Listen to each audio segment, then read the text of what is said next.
Hello, ladies and gentlemen. I hope you're all doing well on this fine Saturday. We do have some more Counter-Strike coming up for you guys here at the WePlay Academy League Season 5, and myself and Ted have the joy of bringing you through our first game of sadly only 3, Ted, but still we have 3 very much action-packed games. I can't wait to get going. How are you feeling?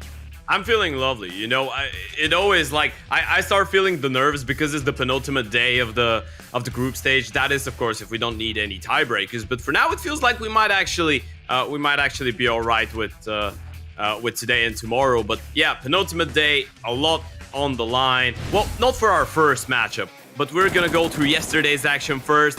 Mouse NXT taking on Navi Jr. and their last game of the tournament, well, their last game of the group stage in a battle for survival, Jack. It could be their last game of the tournament, Ted. You know, the way that things are turning out, it's very, very difficult to say at this stage.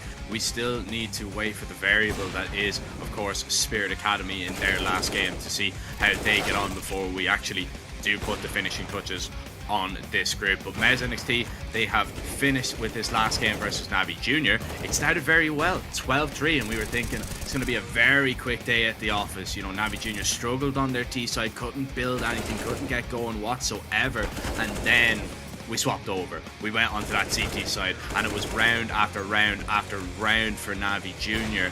But in the end, it was really this man, MHL, to come in, hit some shots, step up, get his team over the line when they needed it most, and confirm that they were going to finish the WePlay Academy League on at least 6 wins in the group stage. Moving forward though, we went over to Group B, Big Academy taking on Furia Academy. They'd already faced off on Overpass. They decided to change it up. They decided to take on Big on Mirage, and this one was a very interesting one. But Furia, sadly, in the end, they weren't unable to topple the unbeaten Big Boys. Yeah, absolutely. I think this is the first time we've actually seen Big Academy start really well against someone, and actually the opposing team being able to recover into the game, right? Most of the time it's been, okay, everyone starts well, they pick up the pistol, they pick up a couple rounds, and then Big just dominate. But Furia were actually the first team to make Big crumble on their CT side, but well, in the end of the day, that wasn't enough. Even though this man on your screen right now, Bruninho, put up an insane performance once again. He's been one of the players of the tournament so far in terms of impact for his team. But Big Academy, their T side was strong enough, and Hype, just take a look at that beauty, that clutch to close out the game. And Big Academy, because of that victory, actually, they managed to solidify themselves as the first team going through to the playoffs. But we're going to be moving forward back to Group A. Fnatic Rising taking on Astralis Talent in hopes that they manage to take revenge against the Danes. Fnatic, the only team, or rather the first team, that was able to beat them. And it was in Astralis Talent's previous game. But this nuke, even though it started really well for the Fnatic boys, didn't actually end that well.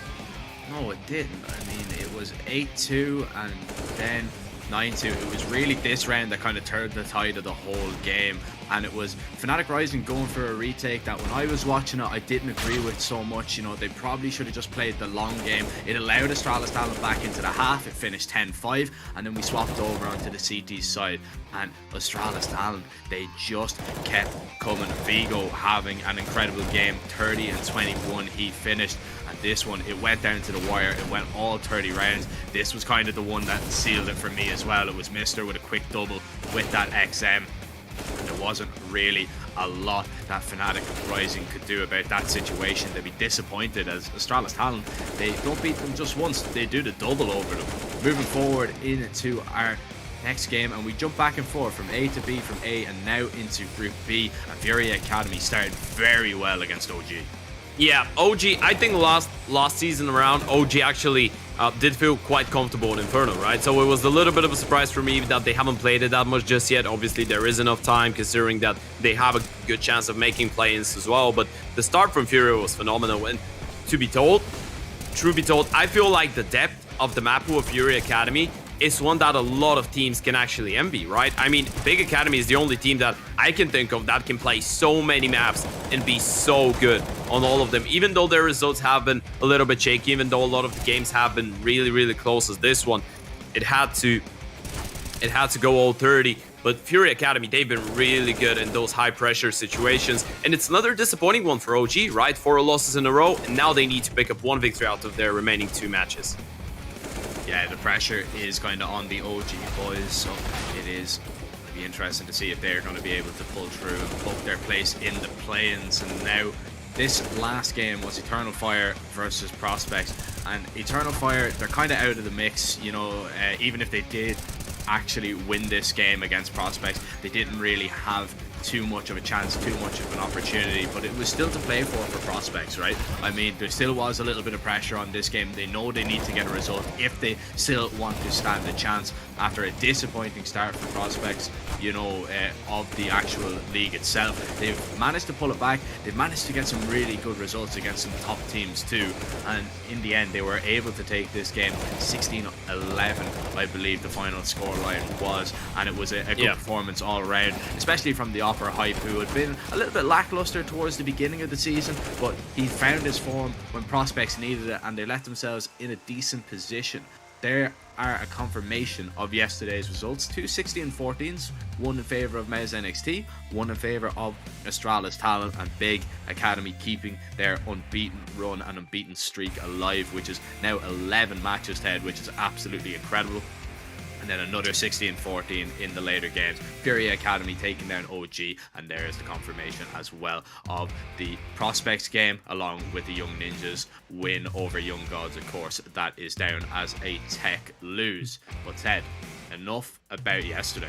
Let's get started about today, mate, because the first game is one of the most highly anticipated matchups of Group B. It is going to be Big Academy taking on Young Ninjas, and Young Ninjas so far are the team to get the closest to Big Academy. My question to you is, do you think they can get there again? I think right now, because obviously we need to get that out of the line, right? Both teams have already qualified for the playoffs respectively for Big Academy and NIP for the play-ins, and they don't have really a chance of overtaking Big, right? Because the difference is 6 points, and this is the final game of NIP in the group stage. So this matchup, in terms of standings, doesn't really matter, right? It doesn't make a difference. But in the end of the day, it's Big trying to go unbeaten through the group stage, and for Young NIP to go into the play-ins knowing that they've been the only team to actually be able to take a map off Big, that's going to be massive confidence boost. And I feel like for the Young NIP guys, it's not going to be a disappointment if they lose. Right now, they just want to put on a fight. They want to make sure that if they lose with dignity, and if they win, well, get the best out of it, because you're going to be the only team that going into the play-ins can say, okay, I did beat Big Academy. But yeah, the fight in Group B is really fierce right now, and still have a chance. OG, if they win one of their next 2 games, are going to qualify as well. We're going to take a quick look through the results. Obviously, Young NIP beating pretty much everybody in the group bar Big Academy, and they came really close in their matchup as well. I mean, it was a 16-13, right? Yeah, 16-13 was the closest that we've ever seen, you know, Big Academy actually be taken, and it was on Overpass. So I'm interested to see if this game is actually going to go over to Overpass. But because this game doesn't really mean all too much for either team, do you think Big Academy might actually take this as a chance to maybe explore another map and maybe get a little bit, you know, a little bit frisky with it, Ted? That's a thought in my mind, you know. Both teams, like the same with Young NIP, they can maybe lean away from the maps that they played so much and maybe just get a little bit more practice in an official setting for a game that they might play in the best of 3, or a map that they might play in the best of 3 stage. To be honest, I think maybe, but starting us off, it's going to be a Nuke and a Dust 2 ban for the Young Ninjas, so it is completely up to Big what map we go to.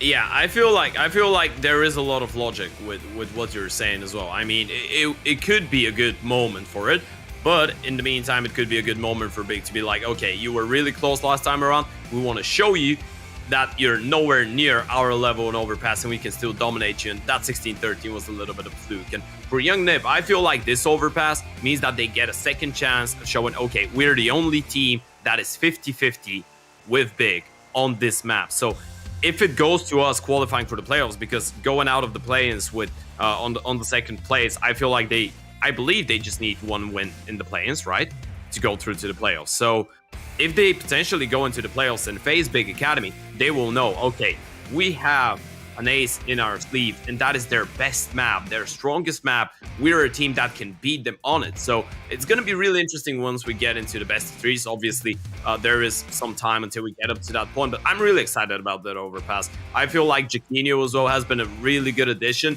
Obviously, Era is the full-time oper of the team, but since he's gone on a vacation, Jaquinho's been kind of fitting the shoes, and truth be told, he's been doing a lot better than what I thought. I was a little bit skeptical about it because, you know, he's had some controversial performances over the last couple of months with different teams, but Jaquinho's been spectacular. I mean, he just fit into the team straight away, being a really supportive oper as well. I mean, he's putting on the kills, he's putting on the numbers. But if you look at even his flash assists and everything like that, all the work that he does behind the curtain, like not necessarily getting into the action firsthand himself, he's been really impactful for the young nip.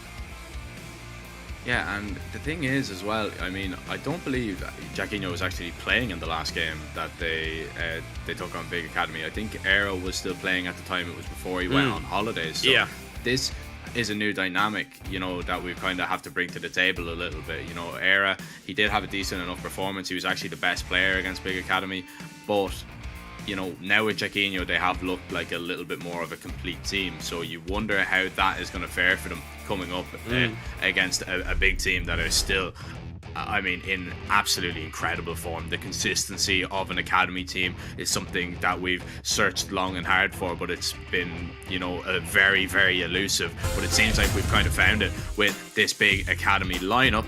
And it looks like we will see if they can continue going unbeaten, Ted, throughout this Group B and maybe the whole entire group stage. We're going to head over to Overpass for game number 1. Woo! Okay, I hope all you fellas at home are ready. I hope everyone has a tea by their side or a coffee. Tea without milk, obviously. We're not UK. We're not drinking our tea with coffee. That's crazy, by the way. Oh, with milk. With milk? Yeah, you know that in the UK they drink tea with milk, right? In Ireland we do it as well. Yeah, that's crazy. What do you, lemon? Well, with water, I mean.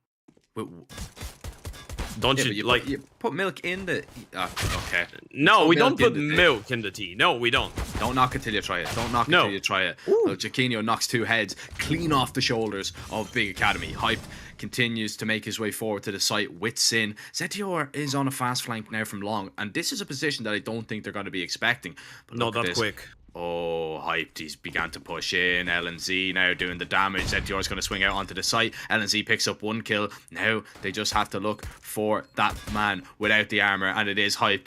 He had a fantastic pistol yesterday. We'll see if he can replicate that. The bomb is still not being stuck just yet. LNZ eventually gets on it. He's the man with the kit, and he is the man that seals the first pistol for the Young Ninjas. Yeah, that was really well played. I mean, from start to finish, Jaquinho getting that double kill, that was massive. And then you could see that the plan for Big Academy was to initially or eventually go up to that point where they can push towards CT spawn and get the kills and kind of have the advantage in the retake. But because of that double kill from Jaquinho, they actually walk on the bomb side with a man disadvantage, and in the end of the day it was really tough to hold on. One of them was low HP as well. They were pretty much trapped, weren't ready for the speed from the CT side of Young Ninjas.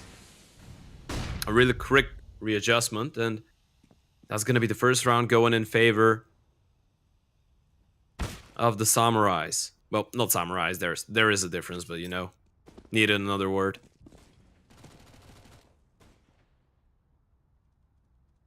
Not samurais, but still skilled with the sword. Yeah, it's still as cool. Well, skill towards connector, and it's a kill towards connector. There's a second as well. LNZ spots the feet of Prosus. His legs just giving him away, and now the Big Academy have a leg to stand on. That's the issue that is being arisen to me. Zetior looking for a second kill, but the dink is not going to be enough to take down Hype with that scout. Another bomb plan for Big Academy. So they're getting up onto the sites. Yes, they're losing a few players, but they are getting past the defense now of the young NIP boys. Now, Jaquinho on a little bit of a fast flank as well. He's going to be making his way up, clearing all the toilets. Has to be a little bit careful. Adam B is the real player in this round. He is the man with all the HP. He's been spotted out. Chiquinho now coming from toilets, in looking for this kill, unable to find it. Adam B is going to take him down. Hyped is spotted. He was so low HP. The defuse should come in. Chiquinho does have that kit, so it is not going to be an issue whatsoever. And Young and IP do get their second round on the board. Yeah, they played it well. I mean, they realized that Adam B was the only full HP player, as you mentioned, so they sent in the first one as kind of like the bait. Chiquinho just had to give confirmation on the whereabouts of one players. If it was both, fine, but especially when you had the player coming in from toilets, you would always know that the third one was towards Long. And now we have a little bit of a TeamSpeak round, digging into the Young Nip communications. De släckte mid. Där kommer Woody. Mål och CV. Ingen flash. De släckte inte CV. En mid. Nice. Jag blev Nice, då jag PG. PG. Piggen. Jag står Grepp inte bro. Ja. Du borde Ja, kolla PG. mot C. Jag chillar. 2 PG typ. Ja. Jag kollar UG lite. Jag håller inte PG nu. Han hoppade på. Jag vill småga tidigt. Jag chillar lång. Ja. Nej du första. PG. Close. 2, en till. Ingen picka. Ett hopp. Nice boys. Så. De har KF by. De har Vi ska göra KF. bjällerk. Ja, de Jag är UG. Nej, han är UG. Nice. Jag sa fel. Aqua är UG du. Det är rätt. Jaha. Okay, I think I'm starting to learn Swedish, by the way. You think so? I think I'm pretty sure what "chu nu" means.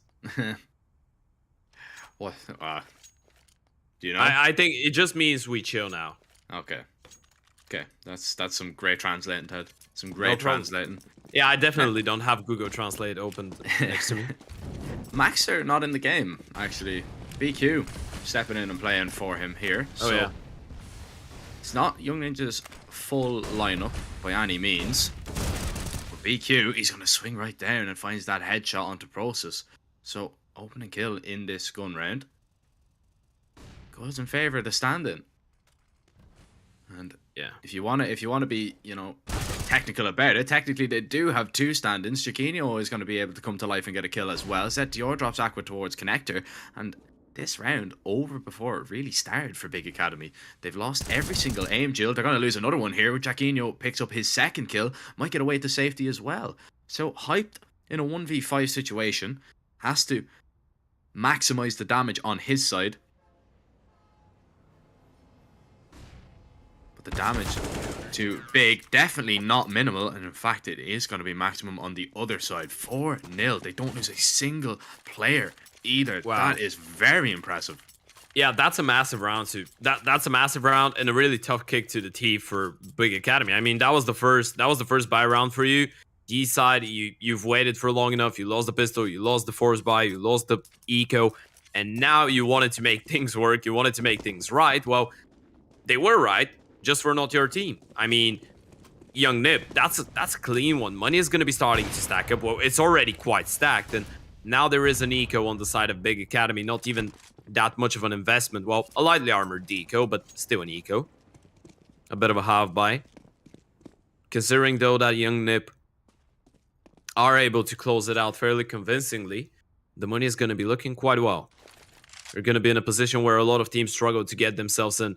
Actually, for the entire CT side, and you're going to be there after only 5 rounds if you, once again, repeating, manage to actually win this one fairly cleanly. But yeah, a lot of stand-ins. I'm getting some FaZe Clan Katowice vibes, you know? Some JKS, Rain vibes. Yeah. Yeah, you replace a couple players and out of nowhere, like, suddenly you're the best team in the league. Yeah, the stand-in buff. Do you think Okay, so? sorry, Process. I'm sorry for saying that. Yeah. I think I infuriated him. Big Academy, they need to get a little bit of fire in their bellies. They need to get a little bit infuriated. Make sure, of course, there is a difference between infuriated and being tilted. Yeah, they're getting hyped.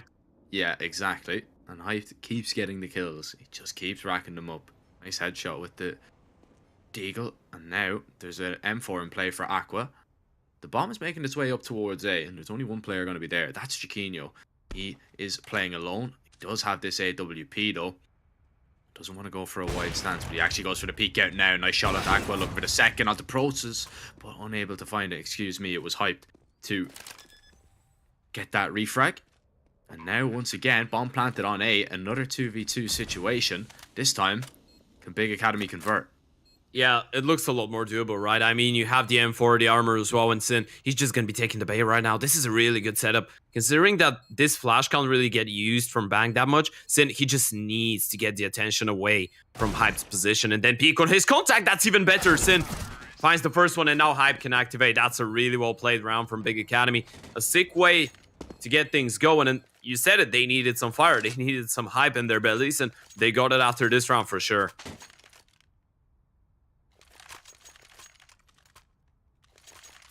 For sure, they get the ball rolling on this T side and make sure that they don't give up too much of an advantage to the young ninjas. But already, Ted, we're only 5 rounds in, and I can already tell that this one is going to be a pretty close game, and maybe, oh yeah, maybe we are going to see Big Academy push to their limits. I was about to. I actually thought you were about to call the overtime, and I was like, "Sheesh, okay, okay." I could see it happening. I could see it happening, right? And that's not gonna be one of those crappy overtimes where just the team is not able to close out the game. That's gonna be like proper overtime if we get to it. But yeah. Hey, it's a little bit too early. It's been only 5 rounds. And Young Nip trying to fight back. Adam B with a really good peek towards Monster. Process was all alone there. Typically, you expect to see Aqua in that kind of a position. We can see that Big Academy are trying to change things up with roles and everything. But now they're going to fall back. Want to make sure that the Young Nip don't really push, and then out of nowhere you just walk into a 3-man stack or a 4-man stack towards the A-bomb side. So going back might be a good option, but look at BQ. That's a massive play right now. He's going to clear out the entirety of middle. They just need one player to be wary of connector, and they can stack B with everybody else. BQ is going to continue searching. Util just going to be dumped to delay as well to get BQ in a position where he can maybe spot any more info. And if he sees nothing, he can scream for the rotation down. There's still 3 players down on B. Here they come. Jaquinho is going to stop the first player. Now Aqua will swing out onto the site. Adam B is going to drop him. And another one towards Monster. Wow. Adam B holding on to that B site. Jaquinho giving him a helping hand as well. 5-1. What a hold there from the young NIP boys, and a really good reaction after losing that 2v2 situation in the previous one. It's going to be a tactical pause from Big Omen Academy, and you can see the smile there on Adam B's face. He knows, you know, they're in a good position right now. They're playing quite well, and Big Academy, do I sense a little bit of worry? I think what we sense right now is them realizing, okay, this could go wrong. Okay, we need to focus, right? I mean, yeah, obviously you're not going to be going, like, your mindset is going to be a little bit off going into a game like that compared to the previous ones because you know you're already #1 in the group. But it's still a game that you don't want to be just throwing away, right? So now they're trying to put themselves in the right space of mind, if that makes any sense, and make sure that they don't give away too many rounds to Young Nip early on because we know how snowbally this city side on overpass could be.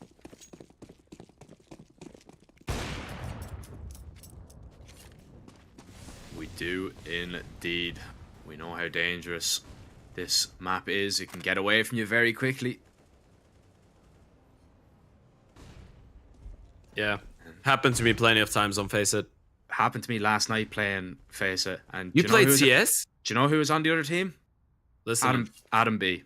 Okay, so once on again, overpass, okay, I have a really fun story for the stream, but I'm gonna save it up for when we have an anti-eco. It's about Jack and his heroics on Face It Pugs, but listen to the story of BQ getting only 1 kill. Sky with a really good refrag, but there's the AWP of Jaquinho moving around the map. Last time around, he was towards B, now towards A, but Hype, he's gonna be looking for a reply. He knows Jaquinho was towards toilet, so there's no way that he's gonna be holding that long line, which means that Hype can actually move a little bit closer if he wants to.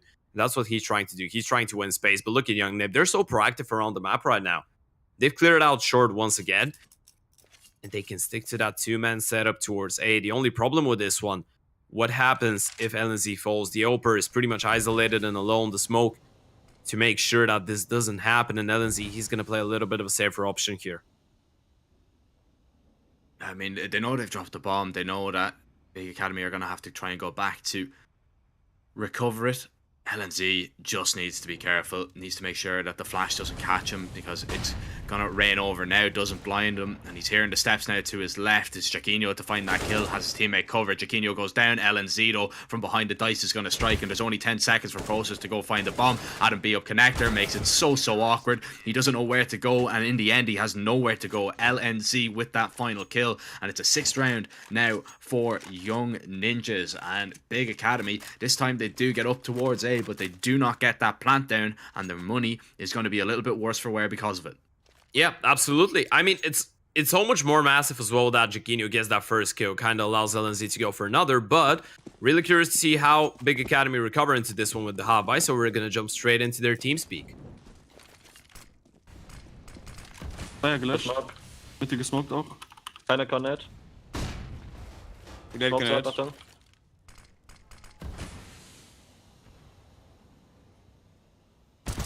In der Ecke. Alles erst. Okay.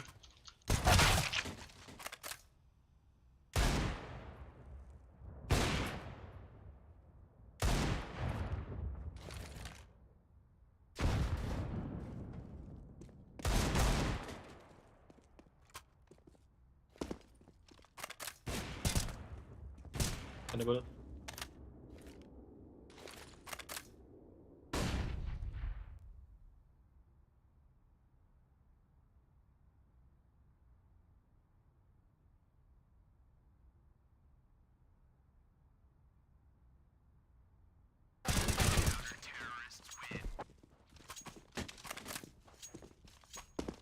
Oh, the silence in that TeamSpeak is deafening after that round. No unlucky, no nice tries, no nothing. Yeah, look at that from BQ. That's a massive quad kill from him. As you pointed out, the stand-in. Obviously, for those of you that are unfamiliar, well, BQ isn't that much of a stand-in. Well, he is technically, but he's been a part of the Young Nib before, so he's quite familiar with how things work, and we can see that he's quite familiar with how things work towards connector as well. A complete shutdown, another money injection for the Young Ninjas. Not that they needed another one now. And Adam B, he's gonna open things up once again. That's a second buy round where Adam B just opens things up with a kill towards Monster onto Process. He's not having the time of his life, and once again, Jaquinho moving around. He's gonna be playing towards short in round number 9. No need for him now, but that's a lot of information that he's getting for his team, a lot of intel. That means that Young Nib could potentially rotate a 3rd player towards the A-bomb side, and we can see Adam B already starting to move closer and closer. Big. An important decision to make. If that one fails again, and if it fails in a dominant way for Young Nib, this could start looking pretty risky here.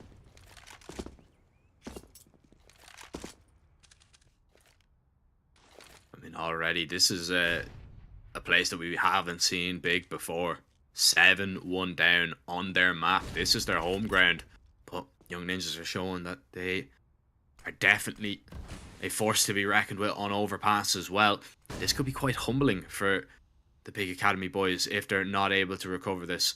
They're running out of time just a little bit. They're waiting for the smokes. They're waiting for the util to rain on over. Adam B is going to go for the peek out, look for the first kill. He's going to get it, and a second missed shot from Hype is going to cost him his life. They're not going to clear out BQ. He gets a freebie, and Sin is alone. Sin looking for at least something, but all he finds is an op bullet between the eyes from Jaquinho. 4 survive once again for Young NIP, and Big have a decision again with their money. It's just not there. They need to get onto the site. They need to get the bomb plants. But look at that. In the last 4 rounds that Young Ninjas have won, it's been 3 alive, 4 alive twice, and even 1 with all 5.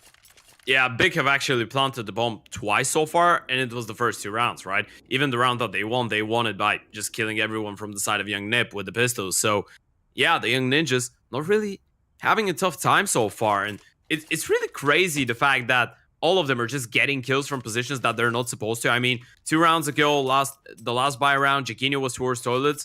There was LNZ responsible for a long. Jaquinho just turns around, gets the kill, and makes life easier. And now Adam B getting the opening kill towards Monster, falling back all the way towards the B-bomb side. He was low on HP as well already, and gets a double kill.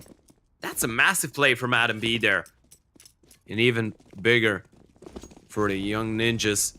Big Academy, you need a kind of a set piece. You need a really sick set piece right now to make it work again. You weren't able to convert on the last round with the pistols that you won, but maybe a second one is the charm. Maybe you do it again, you're going to be able to bounce back, and it's going to be a little bit of a B split with tons of utility, actually. German CS. Take a look at that beauty. Yeah, sometimes you need these set pieces to work out. Sky's going to make his way onto the site, and it's worked out in the initial kills and 3 kills. Nobody able to stop that round from Big at all. They get forced off that B site by those 3 kills. ZTR and Jaquinho, they have the double up. It's too big of an investment to go down and try and even pick up a kill or two to see if you can go for this round. It's just a straight up save from that double AWP. And it's a second round from Big Academy. Sometimes that's all you need, though. All you need is just one little set piece like that. The Tech 9s, the Mac 10s cause a little bit of chaos, cause a problem.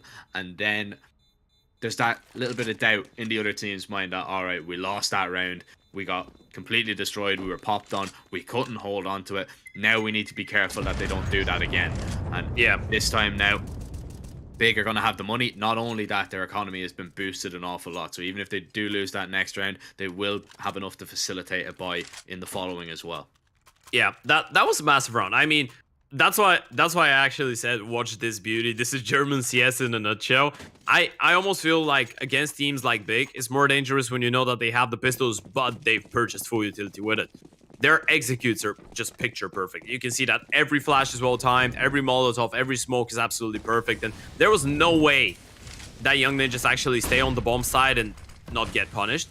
Jaquinho, though, he's gonna get aggressive here. Oh, that's a lovely peek, and he even spotted the second player. He's gonna stick around, manages to pick up a second and even a third. What a round from Jaquinho. Adam B says enough. You've had enough fun. I need some kills as well, so he's gonna shut down his own teammate. And now he's gonna get punished for it. Punished for his sins. Oh, awkward. Sin taken down. BQ. He was the man spotted out towards Con. Awkward exchange. But he still manages to get a kill. So even though the information was there for Sin, he was just unable to take down BQ. And now Hyped, he has to go exploring. He's going to drop down. He's going to make a little bit of noise. BQ.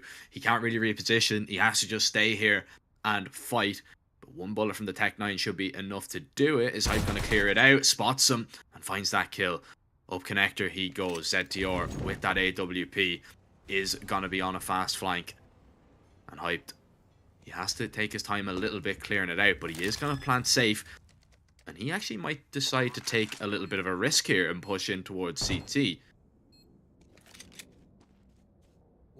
And he actually will. This is the smartest move right now. You need to go away from the bomb side. And now he knows. He knows exactly where ZTR is coming from. There could be only a potential timing towards bank. And now he's cleared that one out.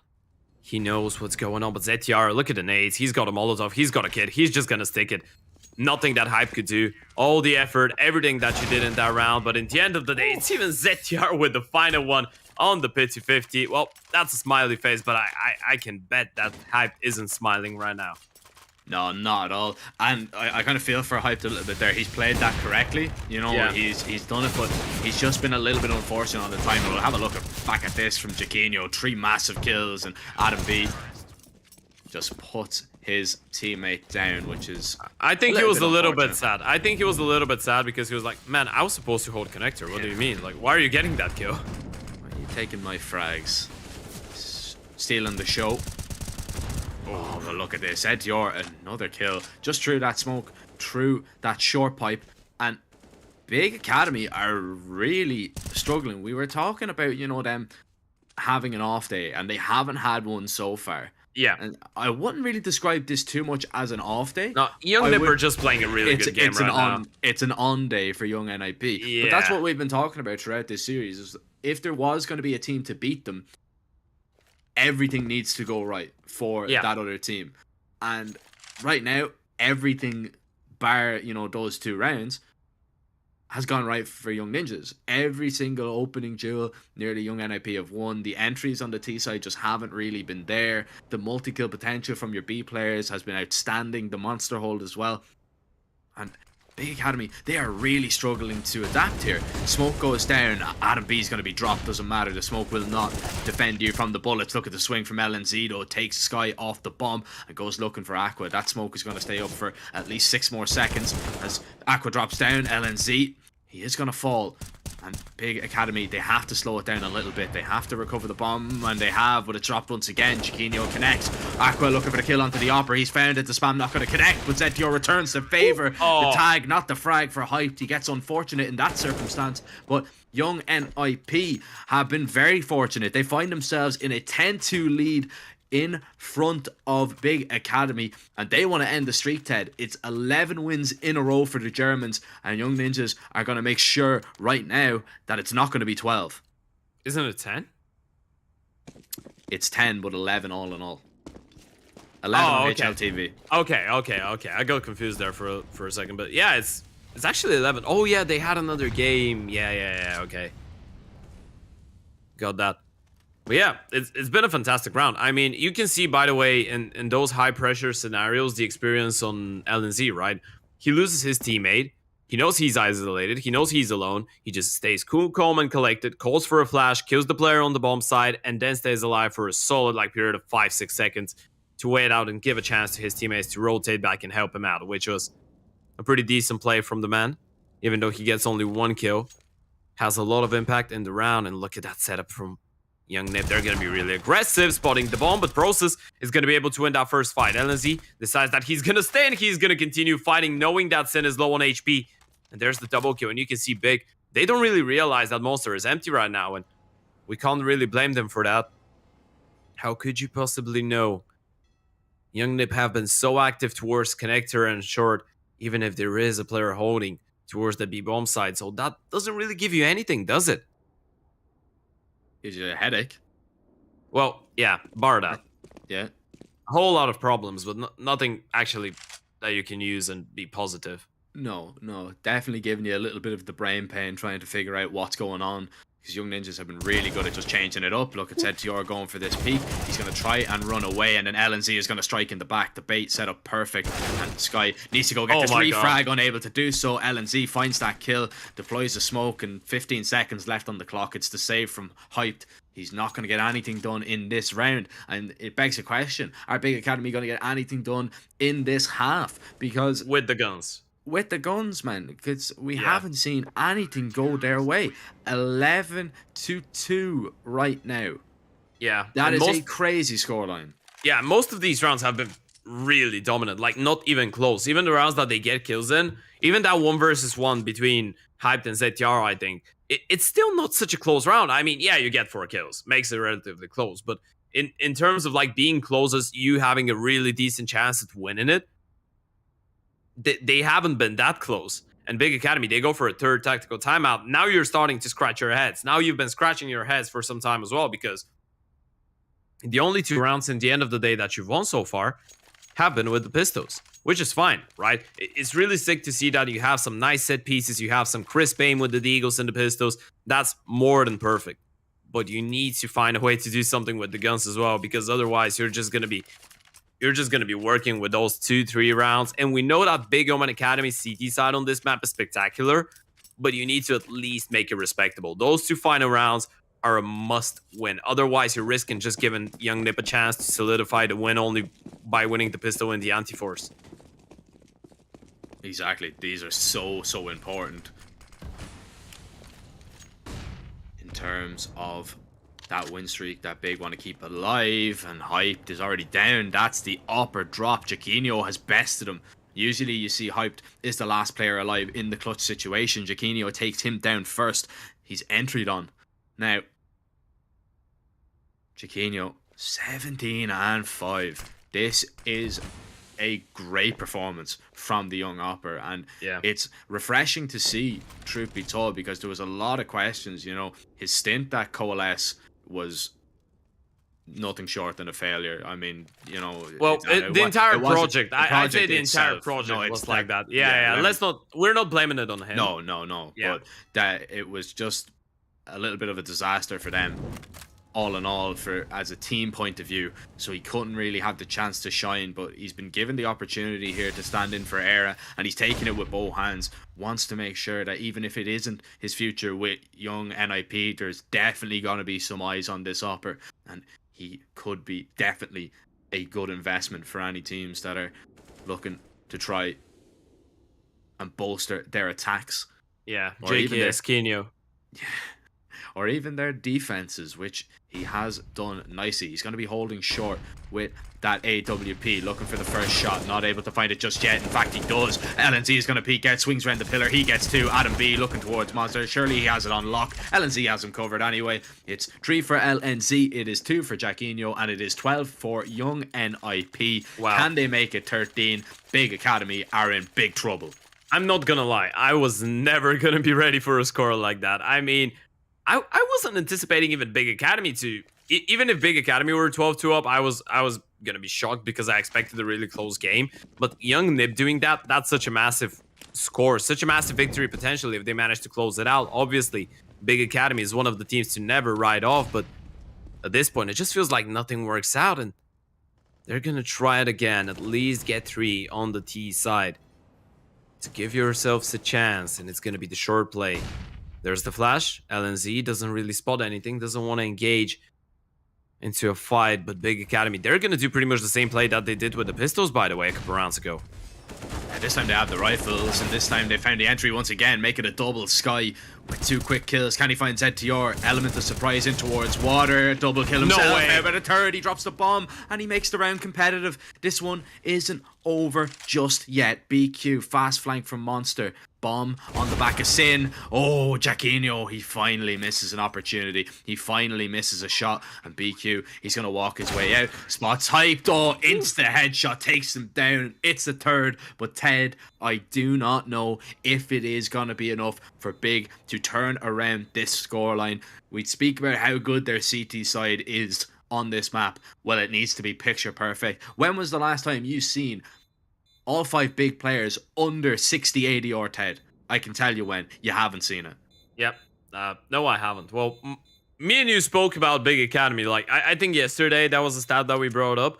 That I don't know how it is after this first half, but before the start of this game, Big was the only team to have 4 players over 1.3 rating in the team, or in the competition so far, which is crazy. I mean, it doesn't really, like, at this point, we're not even speaking roles. We're speaking everybody, bar 1 player, which I think was Sin, and he's had some really crazy games as well.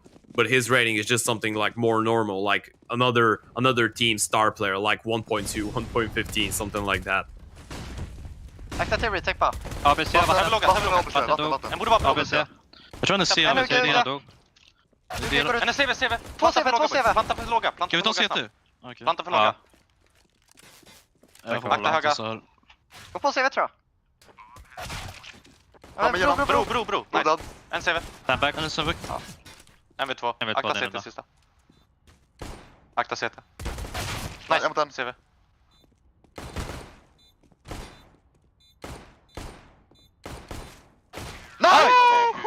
Let's fucking go, man. Let's fucking go, bo1. Okay, I'm pretty sure I'm starting to... Okay, Jack, is it me? Like, I think I've started learning Swedish so well that it sounds like English to me now. Yeah, I mean, definitely that last sentence. I Understood every single word. Yeah. What a round from BQ, what a recovery there in that round from young NIP, and they've taken both pistols in a massive game for them. Yes, alright, it's not going to matter too much. Big have already won the group. Young Ninjas are already through to the play-ins in terms of that, yes, but this just shows that Big are beatable, something that we didn't think was possible, not only on that, you know, not only just in terms of are they beatable on any map, they're beatable on their best map. This is a massive result for young NIP if they're able to close this one out. Full investment from Big.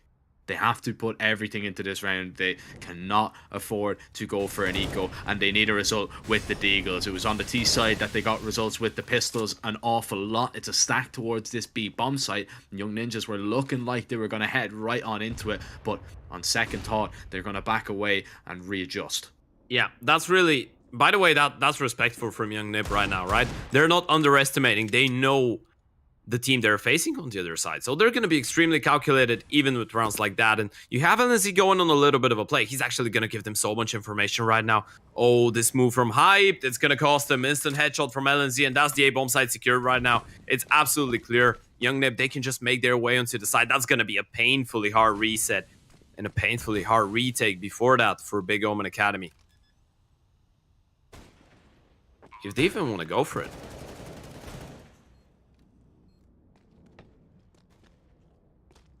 I don't know if they do. I mean, BQ is hearing the steps in towards water. Sky is in connector. See, Young Ninjas, they need to be careful about this as well. They can't really afford to just send so many people in to go for the hunt here to try and take these rifles away. Now they're going to realize that everybody's saving. Just take down these players that have armor. ZTR, he might find a little bit more towards the monster pipe. There's actually 2 players on offer. Aqua, though, make sure that they keep a scout in the game, and they're going to get a Mach 10 now as well. So 14-3, very dangerous scoreline that we find Big on the receiving end. They've done it so much to other teams. That was very close. Nobody falls down. Both players survive in that little exchange. But now Young IP, they only need two more rounds to go in their favor. Yeah, Big Academy. The question for me, Ted, is: do they go for this round? Do they properly try and invest in this one? Because no.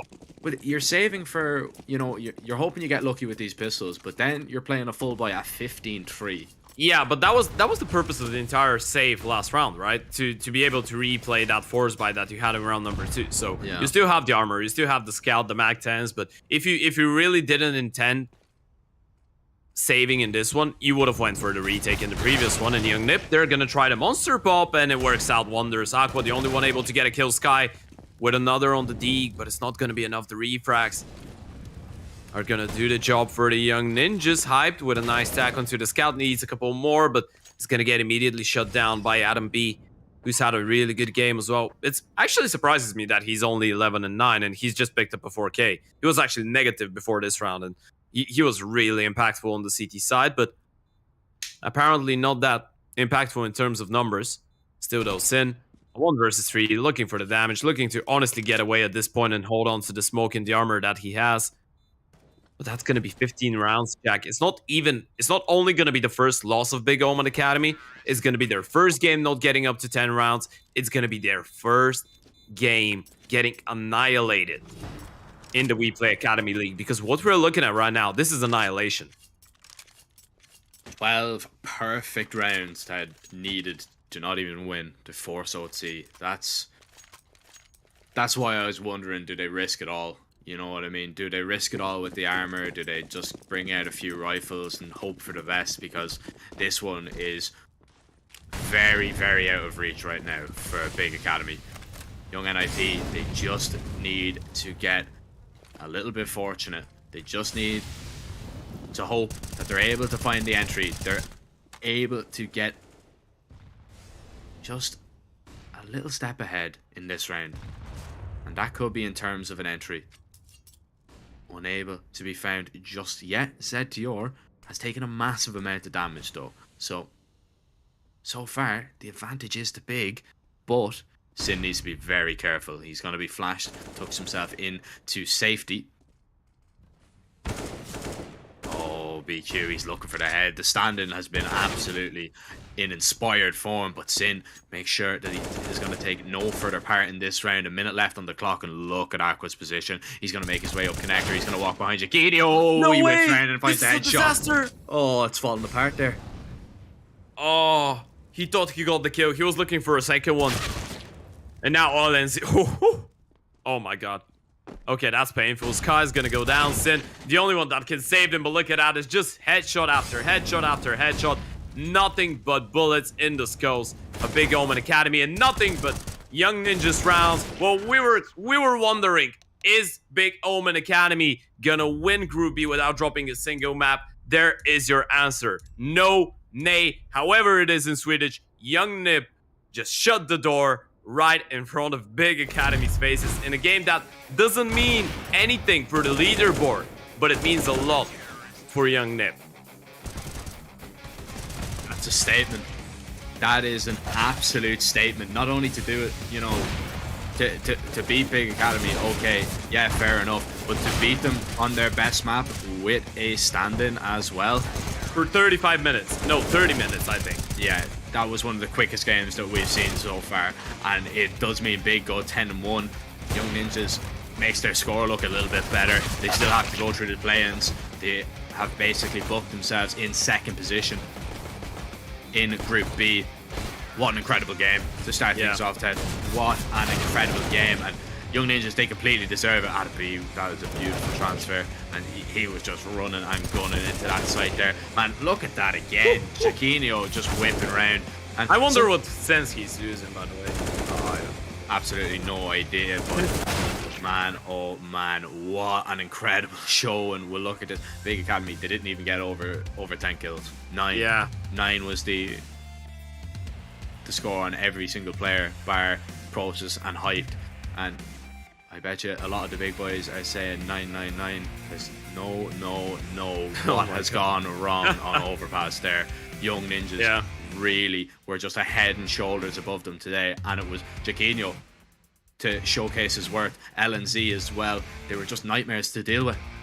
Yeah, they were insane. And you know, it's not like, I mean, we can't really write that on just one or two players on the side of Young Nip as well, right? Everyone was being phenomenal. Everyone was delivering in clutch moments. Everyone was delivering in multi-kill moments. Yes, Chiquinho and LNC, they were just running around, headshot after headshot. And Chiquinho, he's going to be your man of the match. And for sure, the stand-in of the stand-ins in the history of WePlay Academy League so far. Because ever since he joined the Young Nip, on behalf of Era, obviously, he's been nothing but spectacular. He's been nothing but phenomenal, delivering in every single game. And he absolutely deserves all the praises that we can give him right now. Because I'm not sure if they're going to play the play-ins and potentially the playoffs with him in the squad. But he deserves to play play-ins and playoffs because he's been one of the main reasons for this Young Nip lineup to look that solid. He's looked so good. He has indeed, and he's brought a new game. He's brought a new level, really, to the young NIP boys, and I'm very excited to see them in the playoffs. And Ted, our second game of the day is going to be focused on who gets to the play-in stages, because OG Academy, they're going to be taking on Apeks Rebels, and OG Academy need just one win to make sure they are secured in at least one best of 3 in the later stages. But Ted, it's not going to be me and you, it is going to be Brandon and Lucy taking over from us. You are definitely in very good hands, so make sure you stick around. That game is coming up in around 5 minutes time, and Brandon and Lucy will see you guys then.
legions, not from us. We came for blood. We are the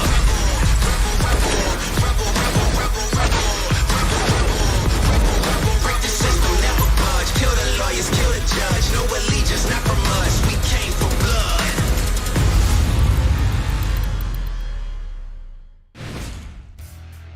Back everybody, we're here on the weekend giving you all the best in Counter-Strike WePlay Academy League Season 5. We just had a pretty crazy game, Brandon. Bit of an upset. Yeah. Big, they do bleed.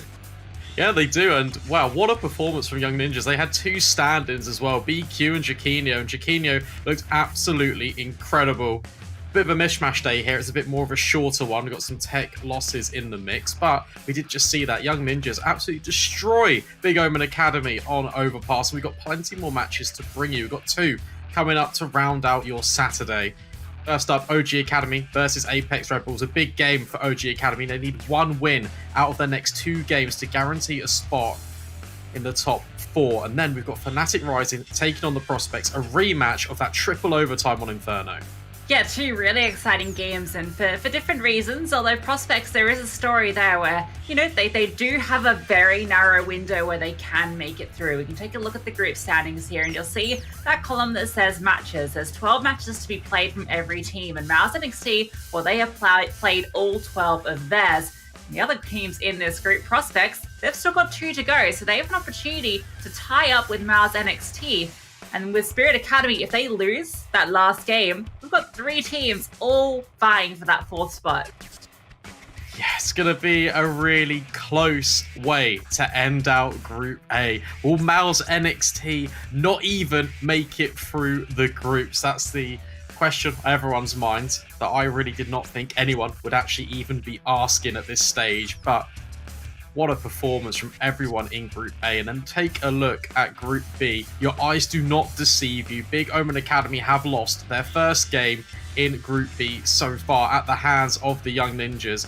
And now it's OG versus Apeks Rebels. OG, they just need 1 win to stay in this top 4, because if ENG Academy win their last remaining game, it's only 15 points. If Apeks Rebels, this is their last remaining game as well. So OG, they need 1 win to try and survive and stay in the top 4 rankings. An interesting position we look at, because I think if OG lose both their games, then and there's a chance for, again, we've got 3 teams vying for a 4th spot, so it could get a little bit weird. We can see how OG has gotten to this position. Obviously, they had that loss on their first game against Young Ninjas, and they start to get into their stride. They won 3 in a row, but then look at those last 4, Brandon. It's 4 consecutive losses. Not a good feeling, because look how close those score lines are. We had the OT in that game versus Apeks, which we'll have that rematch coming up very shortly, so a bit of a grudge to bear. And then 3 in a row, including 2 to Furia. For Apeks Rebels, well, they didn't get off to quite so good a start. No.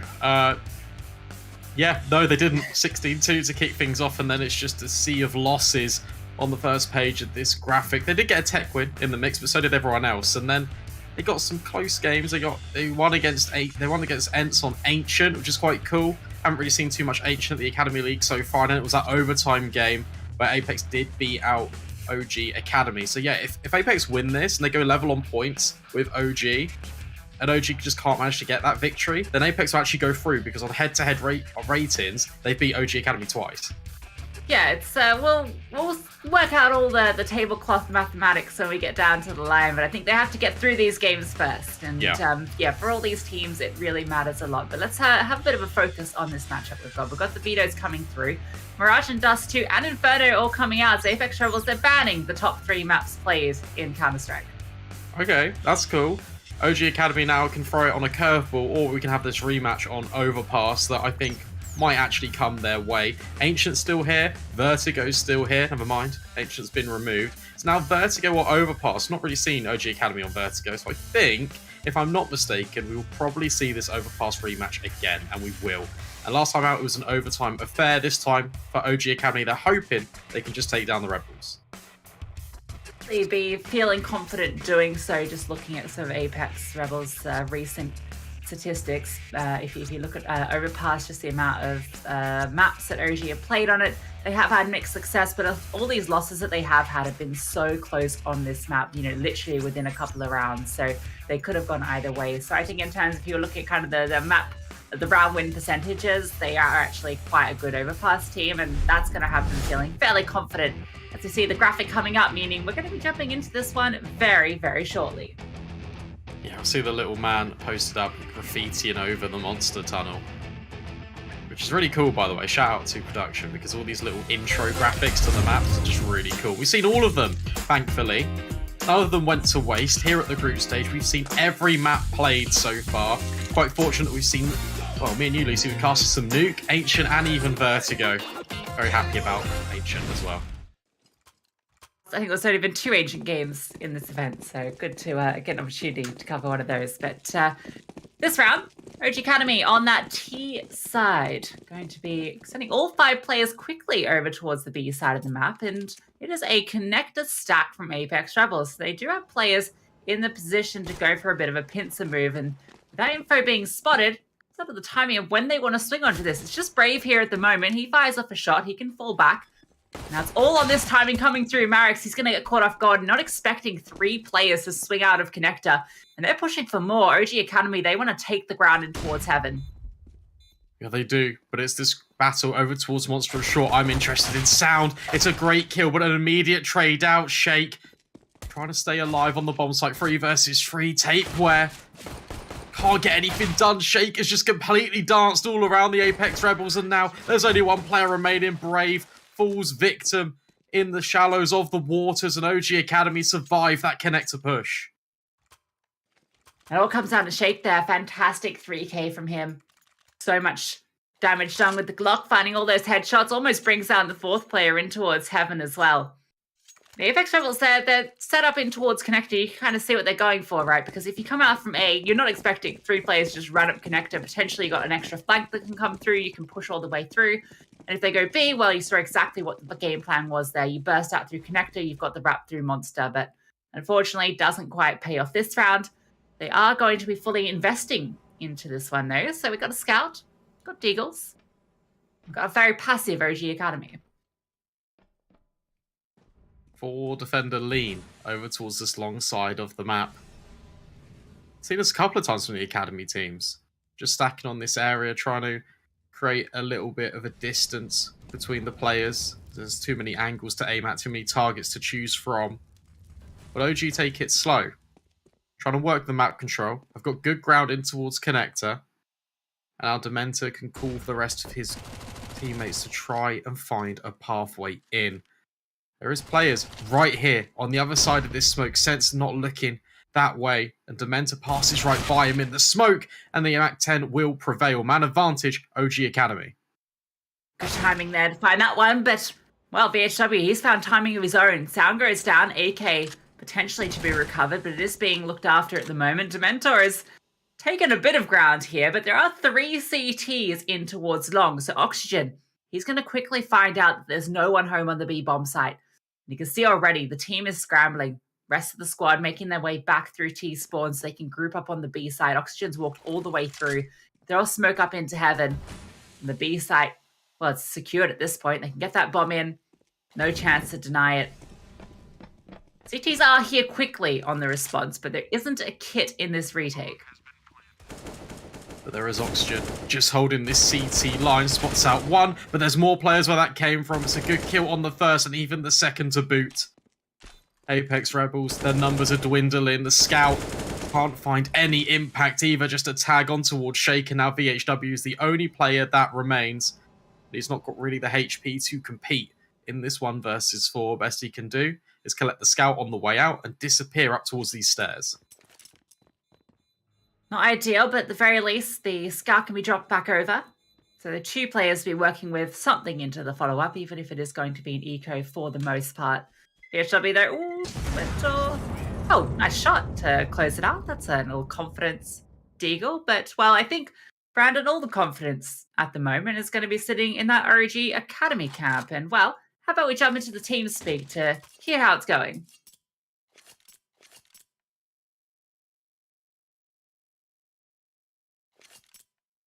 Like with the monster contact. Yeah. Oxy, no need to smoke short. I'm gonna molly for a good directly on short. I know. Alex can molly if you want. That will nade early. Hold the flash. They have one Mac 10. They have Fuck one my Mac 10 legs. here, guys. They smoke mid. I will molly close now. Good. Anything on A sound? No, I don't hear them. I'm playing close. I'm molly the Triple second. boost. Triple Triple boost. Boosted late, triple boost. Mike, Let's they go, cannot eh? take my gun yet. They cannot take my gun. It's on Yeah, sandbags. but Yeah. You should Scout go B, we should Guardian, go no? B. One can be fountain. One can Scout be fountain. Guardian. Scout Yeah, Guardian. Scout Guardian and one is close, I think. Guys, don't let them take the gun, please. Go, guys, you're gonna commit B Close. after. Dead close. Two bridge. Already died. Come B, come B.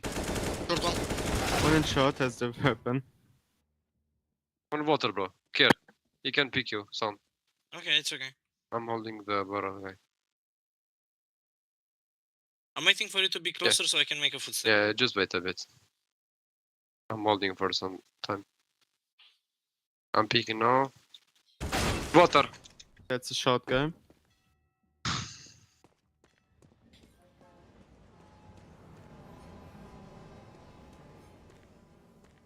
It was water, yeah, that shot angle. Here? Yeah, yeah, there in the water.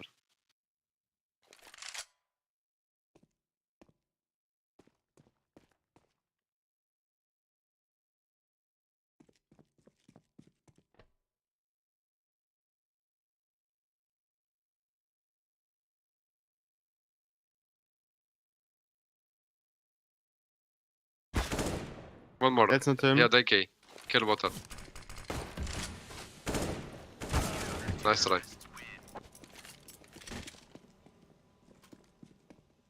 Well, they're cool, calm, and collected, but they're probably not very happy after that one. Apeks Rebels with the USPs completely sucker punch OG Academy and walk away with 3 rifles. And it all started with this triple boost as well.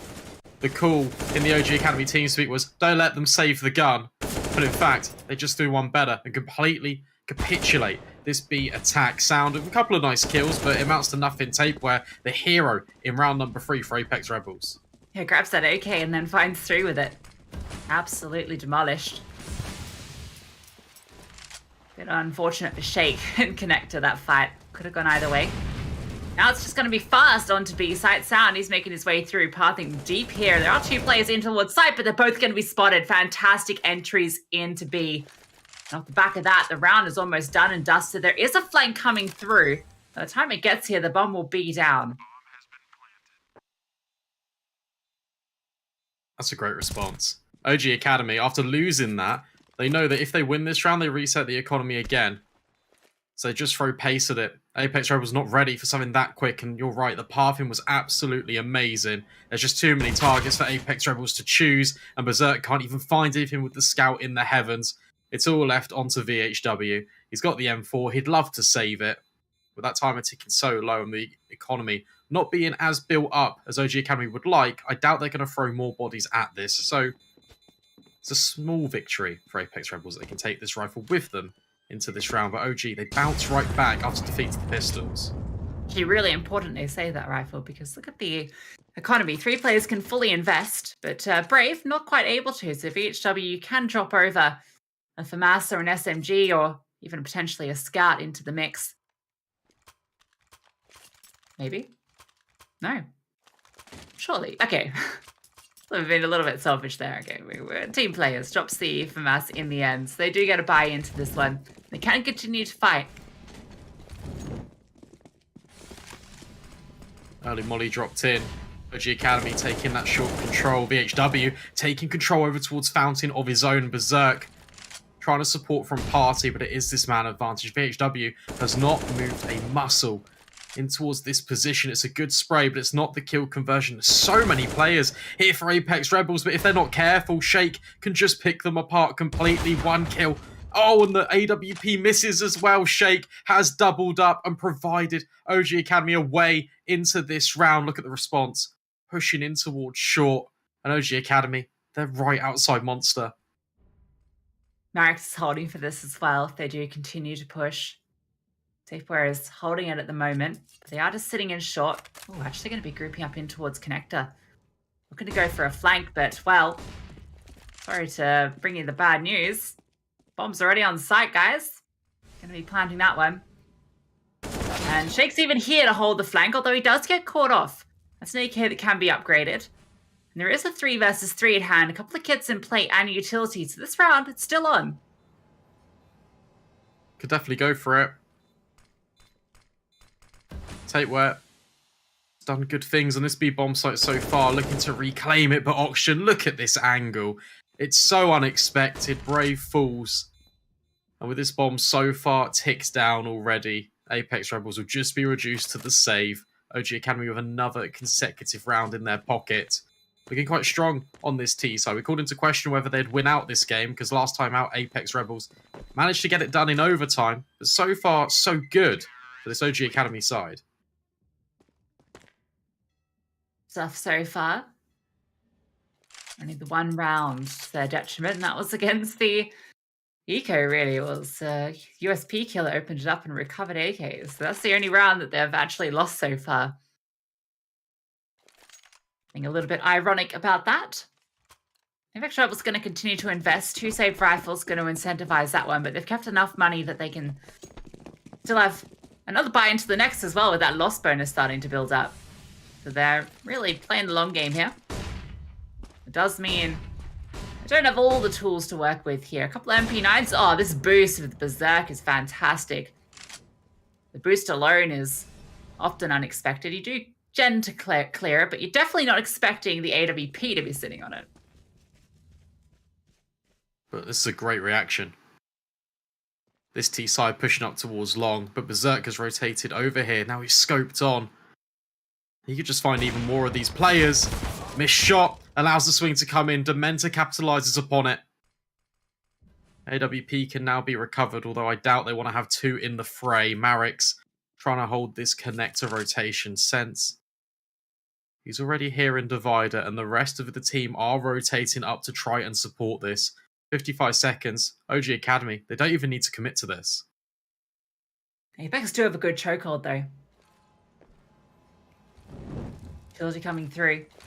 Gentle readying the flash to entry off. They're going to be swinging through and fighting here, but Brave, he's found a kill, and Tapeware's found another. Shake on the quick trade with the AWP, and Marix is towards bathroom. That's where both of these CTs are, and he's good to find the first. Sense has not been revealed during all of this, and now he does. Swings out and finds that kill and knows that Marix is close by as well. Oh, that nade doesn't quite bounce the way he hoped. Gonna swing out for the fight, and Marix is just avoiding him.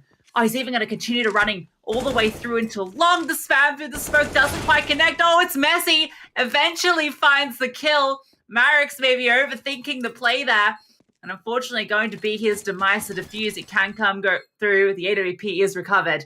And Apeks Rebels can get their second. I'm sorry, what was that fight? That was so weird. You can see what they're trying to do. They're just trying to play in and out of the smoke speed as unexpected as possible. But Marix, in all honesty, just needs to play time there. The bomb is planted in the midst of all of that. And the responsibility is on Sense just to go and defuse it. But nevertheless... Just run long, right? And then... Yeah, right, yeah. He's never going to find you. For sure. But they will convert another one. It's another one of these weird rounds that Apeks Rebels are not expected to win, and then they end up doing so. Hopefully, from them, we can see more and just kind of have a bit more normality resumed on this CT side. Nice little stat here. Entry frags. Berserk has already found 2 of them. How much that leans towards Apeks Rebels. Kind of showing you that they're able to find these early kills, but not quite able to convert the rounds, which is not a great stat. But it does show some signs of hope that they are at least able to find these openers and set them up for a good position to convert. It's just that conversion aspect that maybe they need to get moving a bit. Although it doesn't read well, it's actually a positive stat for OG Academy as well, because it shows how often they've recovered these 4 versus 5 situations. So maybe if they just stop conceding these opening kills, things would be a lot more heavily tilted in their favour. Oxygen spotting out some of these feetsies of Berserk, and now he's going to peek in towards Monster. Not see anything just yet. In fact, even gets tagged away, so he's going to have to move away off this angle. The Oxygen just holding for that one. Spotted his feet, waiting for the player to re-peek. A few warning shots fired off, but no real harm done. This time OG Academy are taking a little bit more control across the map, a bit more of a spread. Short control's been taken from Apeks as well. We often saw them go for these short info plays where they sort of take control and then concede the bomb site and play retakes. So I'm interested to see if that continues to be a C-tie strategy as the flash comes through. Oxygen, he's swinging up there and he's going to find Brave in towards short. Still a second player here, playing around this smoke, and well, not anymore because Oxygen removes it from the server immediately. 2 great openings, the bomb goes down. Apeks Rebels, they are not looking keen on this round. Ouch. Oxygen is absolutely vital in finding these openings towards B. In fact, Apeks Rebels convert the rounds when they find him first. Berserk in that last one eliminated him in the short pipe, and Apeks Rebels went on to convert. This time, however, it's a completely different story. OG Academy favouring this B bomb site, and it's working out for them time and time again without any immediate response. You can see what Apeks Rebels are trying to do in the interim. In round number 7, just immediately go for this monster peak with the AWP. It doesn't quite pay out. So many off angles being held. Make sure they're not exposed from this position. Allows OG Academy another round on the board. And Sound is lucky to be alive. The main important factor is he is. That is important. And well, Apeks Rebels, they're going to save some weapons over and they might be able to do something with them. So why don't we hop into their team speak and see what's on the agenda? Peak monster igjen. Smoker ikke monster. Jeg blir med B igjen. Jeg gikk noe ut til. Jeg ligger standard ute, La oss prøve å stå litt hardere mot B. Hadde de AWP for runde? Ja, det hadde de. Vi slukka Insta. Insta-slukk. Ingen monster, ser ingen monster. De pre-smoker short. Jeg kommer til å walk ut. Stemmen kan være ute, Sindre. Ja, jeg ga deg. Jeg kan måle Flash Crims. monster. Ikke noe på. Ingen på. Måle Crims. Jeg repeaker. Gjør det. Jeg kommer Ser til oss. ingen. Kan være oppe i UG, akta, Victor. Ser ingen Litt. monster. Ja, ikke smoke og dere. Akta monster pop. Akta monster pop. Ikke smoke og Jeg dere. smoker monster. Kan walke toilet. Jeg kommer til å rotere, boys. Dere er 3 på B. Bare trekk pillar, bare trekk pillar. Du har allerede kort da. Kan walke, Jeg kan bør bære gå opp 5 han. kort der. Jeg De bør- molla lang toa. Jeg står bare og holder seg. Jeg søker Sindre. Akta Eller mange skort på og lang her nå. Ja. Det Jeg er har en flash hoppa lang. lang, hvis du vil. UG-døra åpen. En Ja. hoppa lang. Flashe? Søker ut, jeg holder UG. Det er to. Av, nei, B Jeg spiller. roterer. To gikk på. Med bomba. Ja. Jeg smoker dem opp. Det kan hende jeg blokker B dem. spiller også. Ja. Ja. Jeg tror jeg blokker dem. Løper akta Jeg har låst monster. tilbake UG. Ja. Jeg har låst ned UG. De er blokka, de er blokka. Her er en flash. Jeg kan Vi flashe kan gå et mange monster, etter that's it. smoken. Kommer de igjen, så kan jeg blokke dem igjen. Gjør klar flashen. Hold den klar. Ikke blokk nå, invite Flash. inn. Flashe, 3, 2, 1, pop. Jeg går ut track. 2 lang. Det er lang død. Klokka. En til Jeg lang. sitter på høyde bak smoken. Ser ingen Jeg til. vil toilet. Jeg hadde default. Kan du ta Jeg har først lang? toilet. Nei, jeg har ikke. Ok. Ingen har. Hvor er Jeg det? får ikke. En la entry. Jeg har først Jeg dodga den. Ja, En til jeg dør. toilet. Jeg sitter bak close. Ut lang. Ut lang. Ut lang var en toilet. Jeg smoker ut. Close height. Jeg har toilet. 26 boys. De er pressa på 10. På toilet. Nice! Nice boys. Perfekt. Og guns her.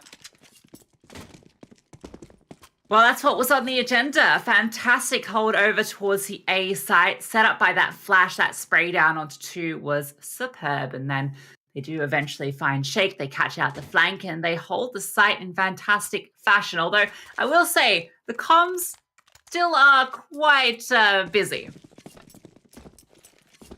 Yeah, for sure they are. What's good though is you can tell some of them are just like, wait, hold on a second. Especially Tapeware being that voice in towards connector. They all stop. It allows that flank to come in. Still with some work to do though, but it's a good recovery. 5-3 right now. Oxygen got good control over towards short. OG Academy slowing things down, taking control of connector. Nobody's home currently for Apeks Rebels, but they do have players situated near toilets. Did a couple of rounds at OG Academy have gone for these more defaulty rounds, just spreading out across the map looking for openings. This time they've taken a bit more towards short. Nothing being presented. Does feel like B is where their intentions are, given the positioning of all these players. The double con, double short, a couple of monster players. Bomb is over here. There are 3 CTs on the other side, and the rotations can come fairly quickly down Cotton. Here comes the utility. Flashbangs being pulled and ready to set up a monster player's Brave. It's a great flash in, 1 for 1 though. Oh, and Tapeware can't find anything. It's all left onto Sense. on this defense whilst the rotations try and come on down. He's full blind. Actually, it's a team flash. That's really not going to help things out. 3 versus 2. Another OG Academy round where they plant the bomb on B and they look for more success. Marix and Oxygen versus VHW and Berserk. AWP will find one in return, but it's a double short position for OG Academy. There is a smoke on VHW. He does have a kit as well, so you can make things that little bit weirder, especially with vision obscured over towards short already. Boost. It's now being established, but it is being held for, and now someone's on the bomb. Oxygen, you've got to get it going, but he can't get it quite over the line. And Apeks Rebels win another retake, another round on the board for them. Tell you what, Berserk redeems himself after that team flash. I felt so bad for Sense just sitting on the site waiting for that flash to come through to swing on, and it just full blinds him.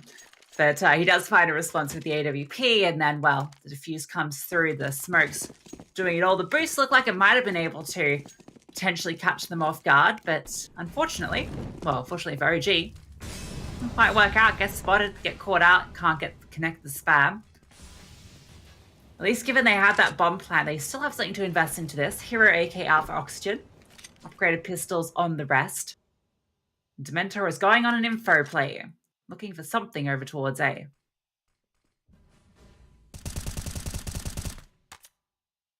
Shot's not going to find anything. Silence through that smoke. Dementor.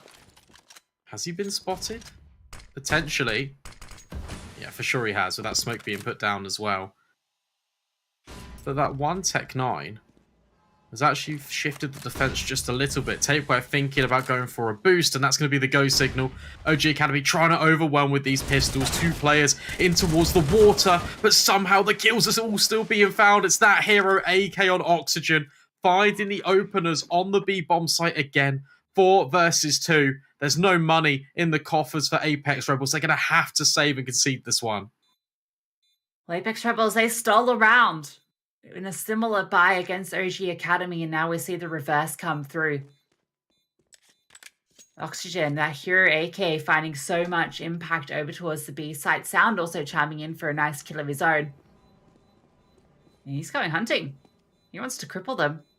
Oh, he might be rewarded. Berserk. On the other side with this AWP, it's a fantastic shot. AWP is collected. Can hold on to this one. Oh, no, we can't. Too close to the bomb. Oh, no. Sound, no. His reaction, the face cam, is everything as well. He's like, wait, what? How did I die? I'm literally on the other bomb site. Oh, dear. Oh, well, more importantly, Apeks Rebels can't have it. And look at their economy. It's dire, but they will force into it. We've only seen one actual eco round in this entire game. Even that, I think, had a single upgraded pistol in it. Neither team wanting to let the other get any sort of advantage here. Bit of spam through. Vaporware gets licked. With a big old tongue of Oxygen's bullets. Wet and sloppy. Boost coming through. Doubling up here, Brave. Does have an angle. No one's here, though. That is information. If Oxygen walks any further forward, Brave will have his eyes on him, and oh, it could be the opportunity. Spots the feetsies. They are out of reach. Oh, oh. Spam comes through, does a bit of damage, but no kill. Oh, Marix. In the meantime, will find a kill on towards Berserk. And look at Dementor just holding W, running all the way up towards the bomb site, and even clears APC. Bomb site cracked on open. Rotations are here, but Marix is doing his best. Tense is now left all alone with just a P250 in towards this dumpster position. It's not ideal. It's not what he wants. He wants no part of this retake. See you later. Got more common sense than that. He's out of there. Well, Oxygen is nearby. Looking to choke him here. Nowhere to run for Sense. Not that this kill really matters. There is armor on Sense, so I guess it is mildly influential if they find him, but likely won't have a strong impact onto the next round, which has to be the eco over Apeks. Can't afford to continue forcing these rounds with lesser weaponry because they're just not getting it done.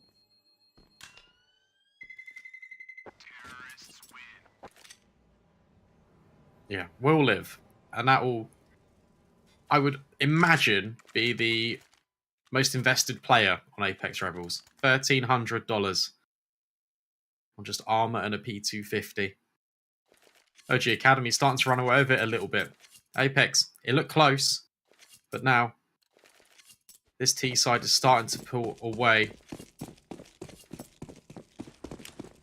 Look at the kill distribution as well. OG Academy, everyone is stepping up.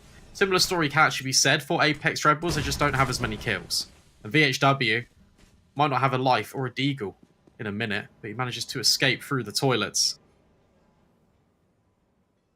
Last time these two teams matched up, OG Academy were only able to get 6 rounds on their T side. That was that OT game that Apex Rebels won. But this time, OG Academy are looking like a completely different beast on the T side. Already at 7. Plenty more in the bank for them. Marex secure this one, opening up the site with a quick double. Can't quite get the third, but Oxygen, he's good for it. He'll spray through the wall. OG Academy set now to get their 8th. Secure themselves the half. Potentially further still. Very greedy here. Ooh, that's a nice little dink through the box, but not quite enough to get the job done. He's sticking around. HW. Wouldn't mind a headshot or two. Oh, there's one. Has he got any more? Probably not, because OG Academy are completely away from his position. Berserk's just at the top of the stairs cheering him on with the USP, like, go on VHW, you can do it. I believe in you. They're running out of time. And for OG Academy, that bomb's about to explode. They're about to double the score total that Apex Rebels have managed to accumulate on this CT side. But the guns will now come out for the CTs at the very least. They will come out, but, well...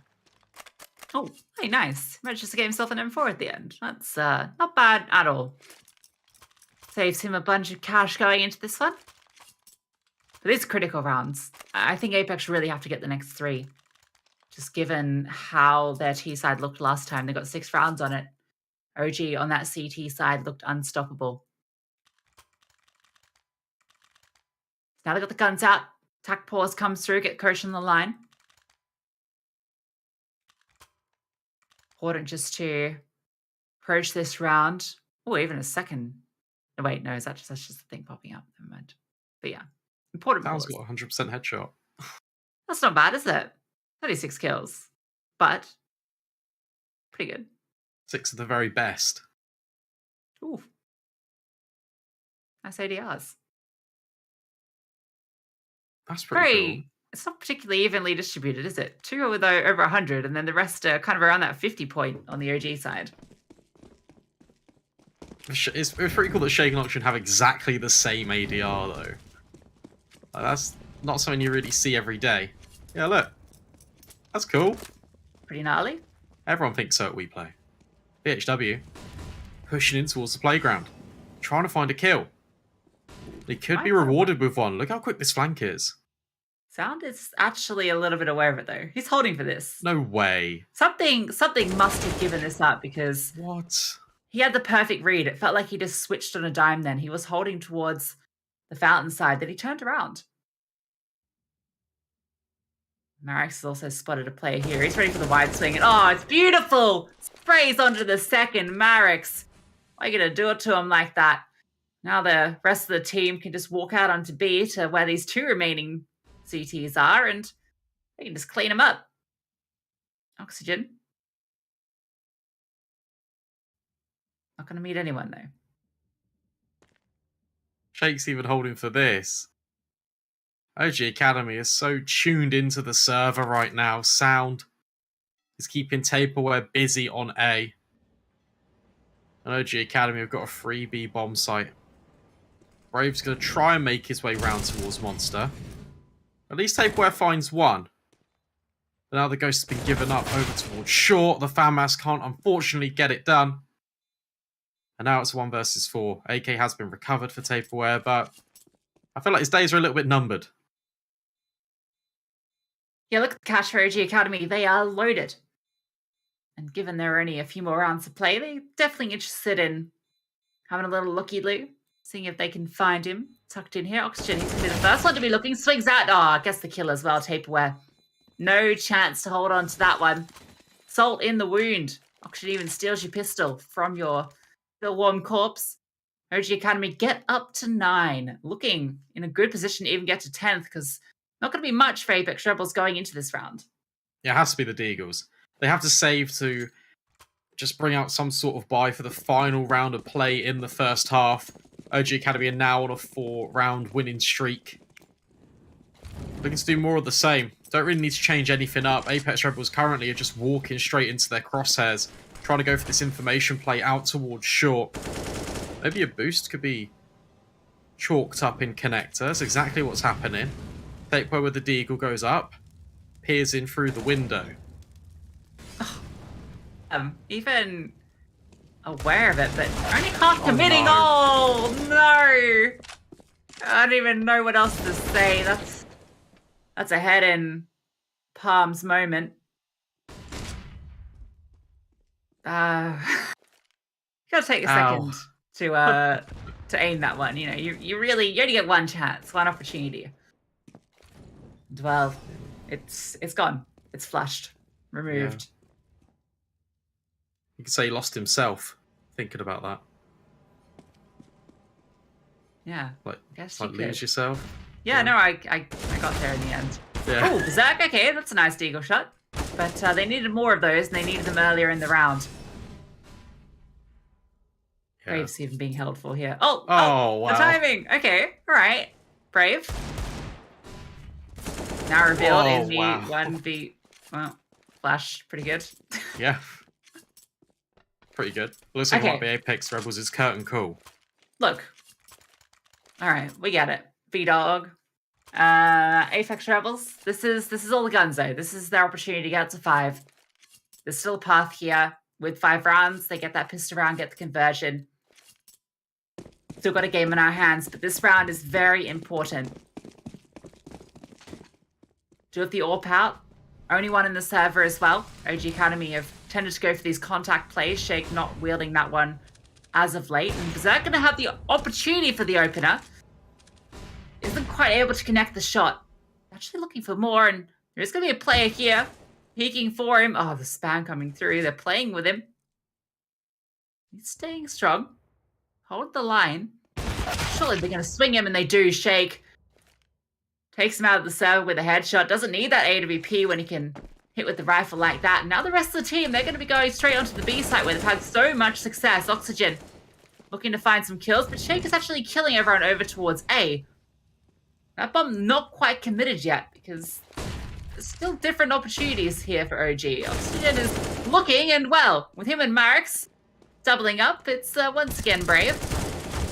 And he is removed. Marix finds him in the end. It just feels like OG Academy in the second half of this first half just walked over Apeks Rebels. They could do no wrong no matter where they went on the map.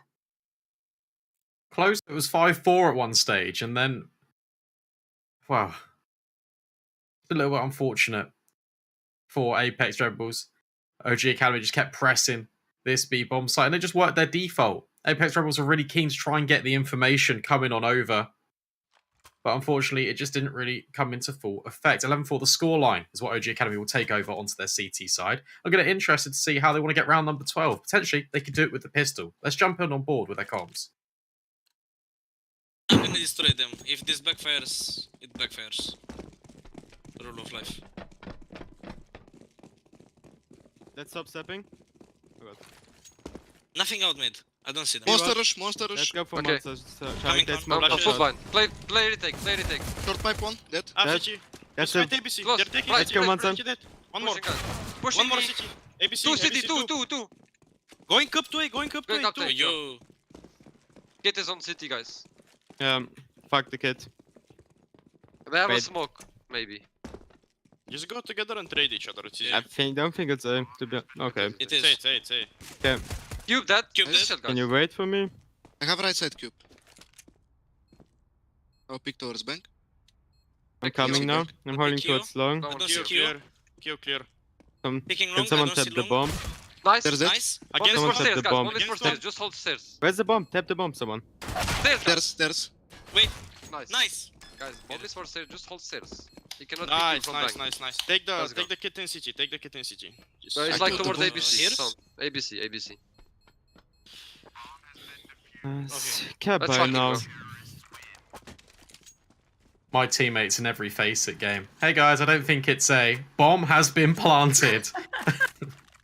I love listening to OG Academy's comms. I think they are probably the most entertaining that we get out of any of the teams here at WePlay Academy. There's just there's a lot of chaos, a lot of calls going on, and yeah, some funny moments. But that was a very enjoyable pistol round, not just for the comms, but also for the gaming. Some very nice shots there. That retake was fantastic in the 3-on-3. Marex, he's looking to get some action in towards mid. Managed just to find 2 there before he goes down. This is the force buy from Apeks Rebels. Shake's here with a scout.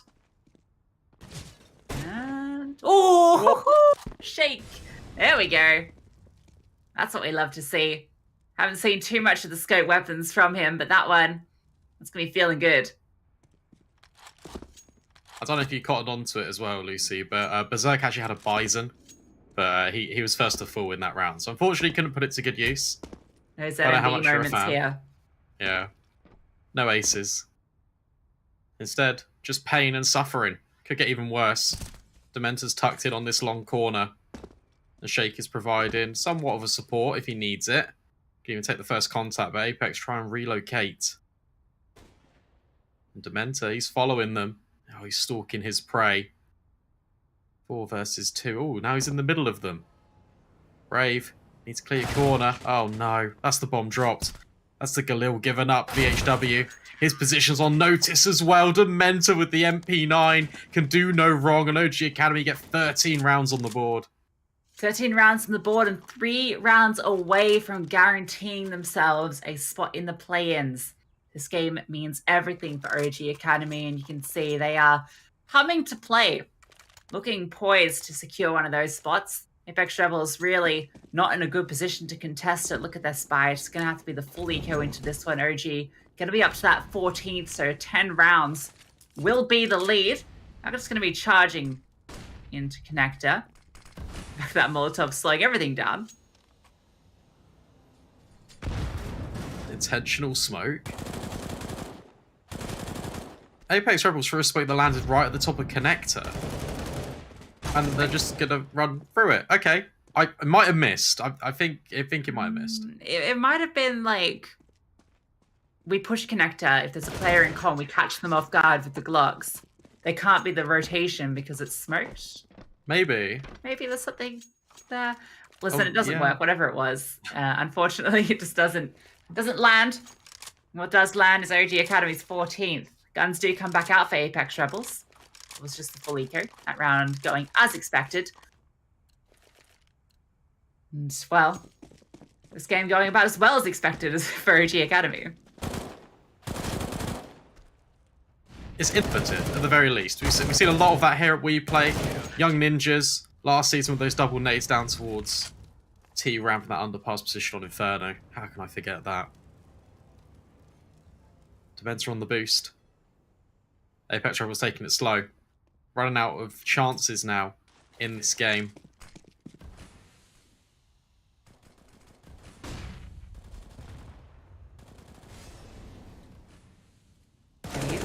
Oh, gonna find the opener. Catches Dementor off. Fantastic shot. Marix is quick on the response. Taperware's removed. Marix has been caught in though. They do know he's here. Mullet him off. Shake. Oh, gonna get caught out. Falling back with the utility. Now man advantage for Apeks Rebels. Not a situation they found themselves in too much in this game. 4v3. Marix is still here. Catch off this rotator. Yeah, moving their players back towards A. This is going to be an open bomb site. Oh, Marex has just slipped the net as well and connected. VHW is not quite going to find him. They're still not really too sure what's going on. Look at that. As soon as the bomb goes down, though, they'll have a pretty good idea. So Marex can begin this long rotation, but he might just be too far removed because Berserk finds sound and oxygen. It looks like he doesn't want anything to do with this anymore. So Apeks Rebels will stay alive, kicking and screaming. 5 rounds on the board now, the first on their T side as well. First of many needed. Marex is holding for the escape. If he even finds another here, that's actually a huge amount of impact. Flash is, well, not going to hit its mark. Second one doesn't either. They are going to decide not to go into his crosshairs. They're going to save safely over towards Graffiti. Keep their lives, keep their guns, keep their chances into this game.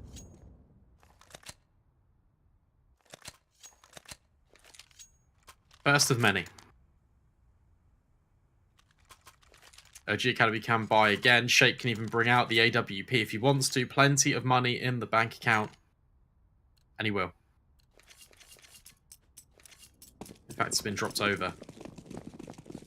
They can buy another one if they do fall. Apeks Rebels. Full AK's on the board. Another look in towards the connector. Shake peering on over. Marex has got aggressive over towards Fountain. There's 3 players here for OG Academy trying to just cut this one off at the knees. Great setup. Dementor looking to get first contact as he come outside. Connector and he finds him. Sense goes down and Sentry dropped. There's a response over towards T-Ran. Damage done. Marex is here as well though, and they're not going to be ready for another rifler. So close. Brave has found an opening over towards B though, but Oxygen, oh, he's holding for it. The info must have been there. Tapeware and Berserk now 2 versus 5. They concede. Map point. Tapeware does find 1 kill. Those odds a little bit nicer, but as soon as that happens, the response comes through, leaving Berserk in a 1 versus 4.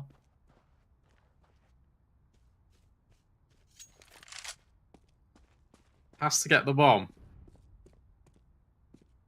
That's his first little side quest, but the main objective is to try and win the round.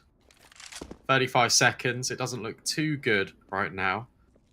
OG Academy got 2 players on this bomb site, but at least the defense is split. You can maybe isolate these gunfights. He could have a chance, but he's making a lot of noise on the approach, and he's not ready for the player in towards barrels. OG Academy secure map point against Apeks Rebels 15-5. The T side can still buy, but it's not going to be the best, and now they have to do everything they can to stay alive. 10 opportunities now for OG Academy to secure this map and secure themselves a spot in the play-ins. They'd be feeling good in the camp, I'm sure, right now. That was a bait. We're not actually going to the TeamSpeak. I know I've said that line a few times. Instead, we're going to be seeing all the action take place. Marex throwing a little nade out there. It's a bit of chip damage. Actually makes these, well, the 1M full a little bit more potent. Shake is in short this time. Oh, somehow misses that shot. It's the leg. Not quite able to finish the job. Sense finds the opener.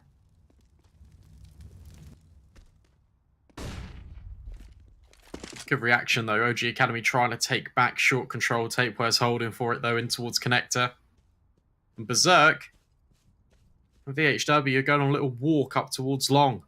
But Marex is here trying to spoil the party. Smoke will drop in for the lurk and the AWP will finally connect. Rotations now need to be scampered all the way back up to this A bomb site. But there's 2 players instead for OG Academy pushing Monster and Brave. Could really spoil their plans. Good for the first. But immediately traded out the numbers. Well, they did favour Apeks Rebels, and now they still do just about. 1 versus 2, and they know where Auction is. Actually, the 3rd player alive there, very low HP, and yeah. well, Oxygen, he's about to be even lower HP. Knife out, no opportunity. Okay. It's another. 9 more. Keeping tally.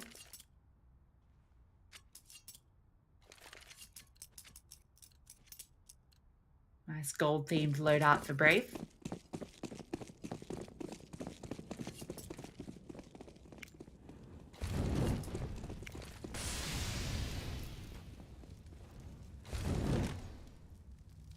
Molly. Try and just, I think, spread up towards party as well. Ooh, the contact's found on short either way. Not quite the kill conversion. But Brave is this monster player.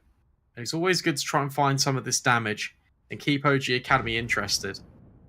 Doing his role pretty good right now because the rest of the team are extending up towards toilets, trying to take that control back in.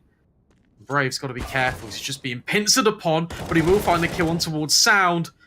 And Dementa is a bit of a laboured spray, but he will get that one over the line as well.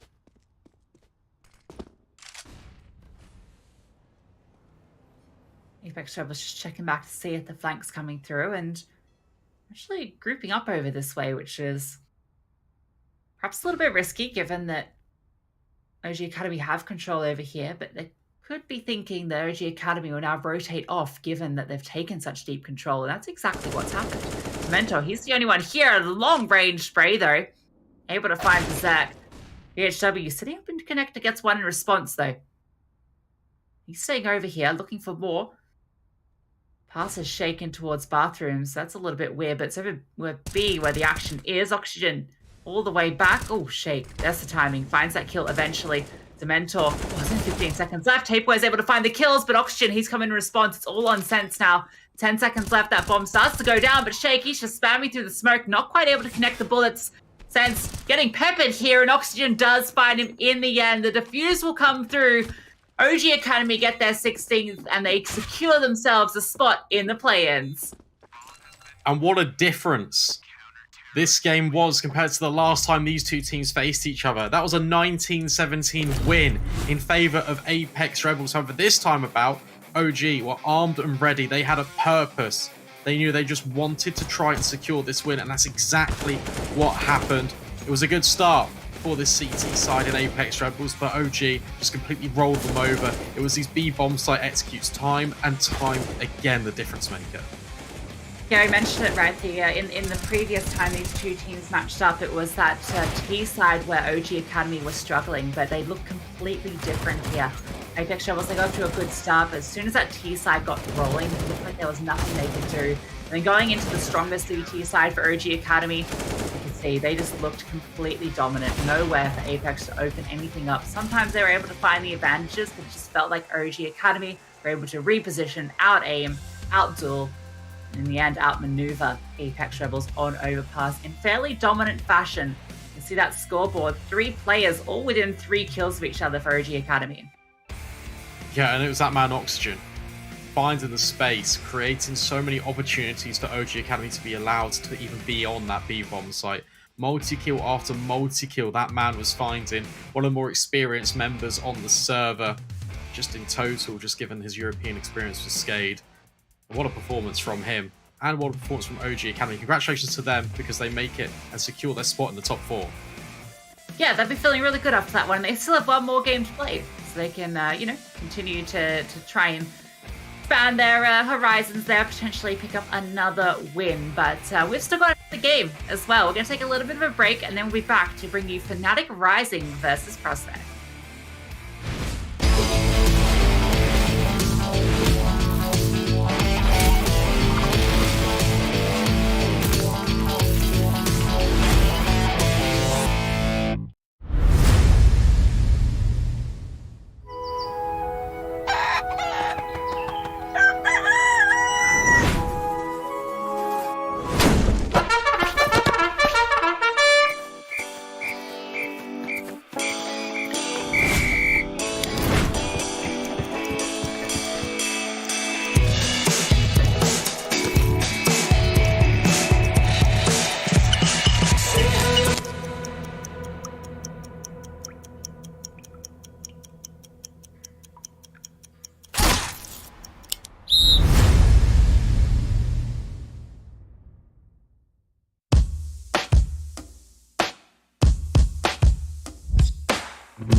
welcome back everyone to the last best of one of the evening. My name is B-Dog and joining me as always is the lovely Lucy Luce, and we've got an incredible best of one to bring you. It's the rematch between fnatic Rising and Prospects. In the green room before the game, we were trying to figure out what the implications were, and I think the bottom line is, for Prospects, they need to win here again against fnatic.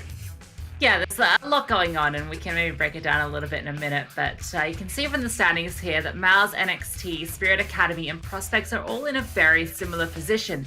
The important thing to note is those matches played. MOUZ, NXT, their wins and losses will not be budging. The Spirit Academy, if they win their next game, they guarantee themselves at least that 4th spot, and therefore, the other two teams have no chance through. However, if Spirit Academy lose, they'll be 6-6, MOUZ NXT will be 6-6, and Prospects, well, they've got 2 more games to play, Brandon. They do, and they're quite difficult. However, they've already beaten one of the teams, and they have beaten fnatic Rising already, and then the last game will be against Astralis Talent. So it's a very difficult road. However, if Prospects do manage to make it there, then potentially they could be in the running as well. But let's take a look at the tournament history for fnatic Rising. Started off really strong, 5-1 on the graphic with good wins over MOUZ NXT, Eternal, Fire Academy, Spirit, and Na'Vi Jr. Only fall into Astralis Talent, but that was on Nuke.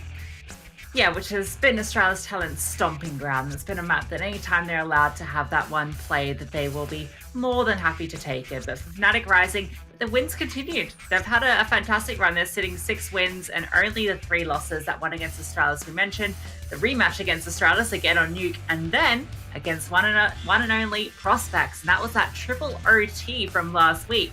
For Prospects, it was a bit of a mixed success. Their first 5 games, you can see, not the greatest. 1 win sprinkled in there, but 3 of them were very close.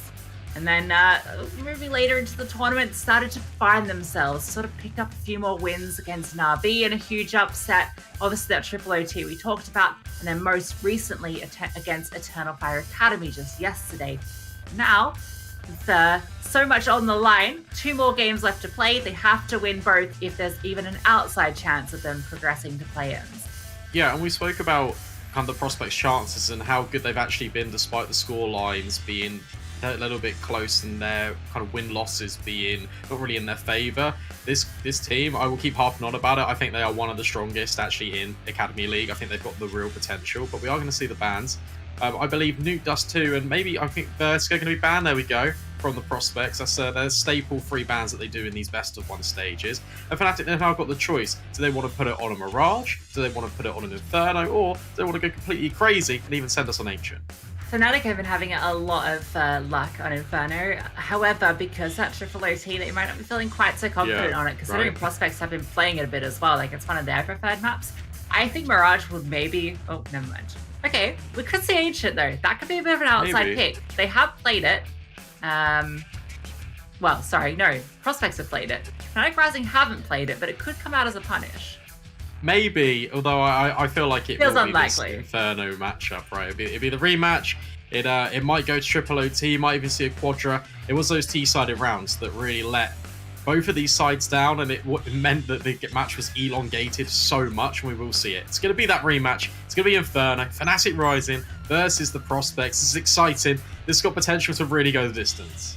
Yeah, both these teams are really good at Inferno. I'd say maybe the 2 best Inferno teams we have here. Prospects obviously have the winner of fnatic Rising. They won over Eternal Fire Academy. They had a winner over Na'Vi Jr. on this map. So it's a map that they feel comfortable on. We can see some of those stats. Obviously for Prospects, limited amount of games played, given that this is a new group of players together, even though the core has been together for a while.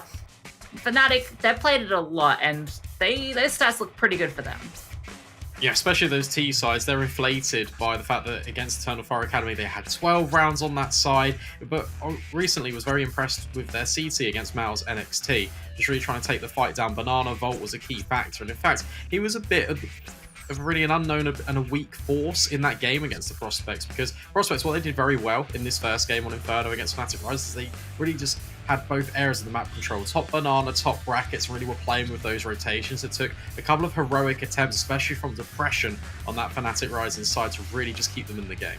Yeah, was really the difference between the two teams. It felt like Prospects was working as a unit. There was obviously a few individual moments where we saw some really incredible stuff from like Hype and Spooky, but I think overall it was really a team effort to get them there. Where for Fnatic Rising, it was the individuals that managed to even get it to OT. Depression, I mean, I think he is the individual we talk about. He was the one that really got them there. We saw that incredible 1v3. We saw that ace. These were all the sort of tail ends of regulation. So if it wasn't for him stepping up and pulling those rounds off, it would have been over in regulation. So Fnatic, they need more than just the individuals to set up. They need to be playing as a unit.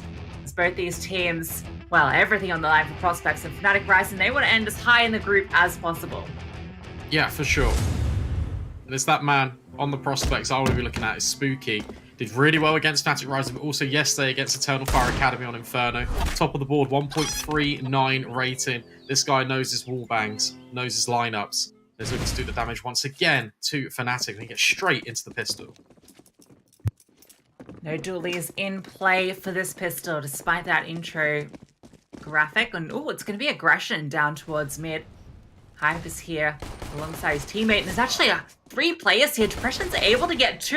Oh, even the third. Depression's ripping it to pieces. bo1 is able to get the response, puts it into this 2 versus 2, and he's hanging around, has got the info that the players come past. He's able to catch off Banjo as well. It's just Depression. Alex picks him out of the air. What a start. It's explosive here on Inferno already. We've got this push in down towards middle, and Depression feels like he's seemingly dealt with it, but in towards the apartment. What a performance. bo1 completely nails both of them and gets that one over the line. We said before this game even started, these T rounds, that was the key factor in this matchup. Not many will really be found, especially in overtime. And now Fnatic Rising, they start on this T side and they already go 1 round down. No bomb plant means no investment into this one. Apeks continuing to play around apartments, looking to do some more work there. Nice nade from Spooky. That's going to bring Pepsor down low. 89 points from that bad boy. He's limping. Shin shattered. Smoke being deployed. Banana promptly in the hands of the Prospects.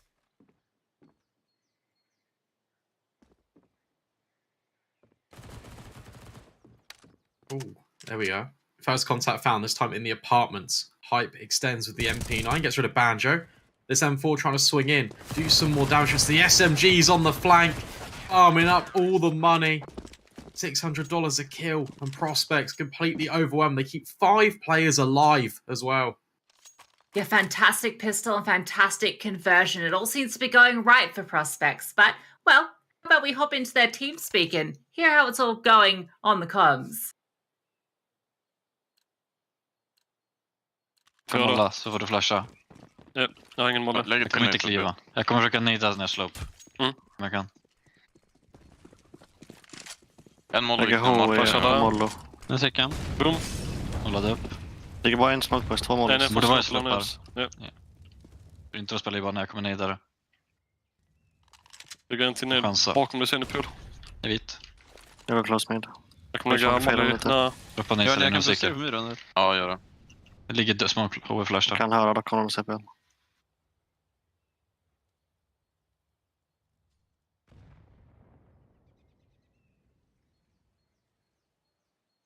Så håller... Close. Molotov. Jag kommer redo kliva igenom. Du vet. Boost B. Boiler låg. Mina vill på B2. Jag nejdar dig servers. Jag kan sprita den.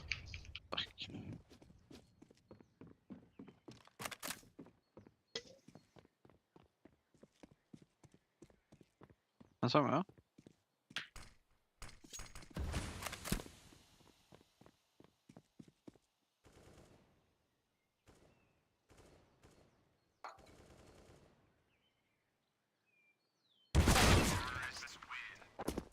Nice try.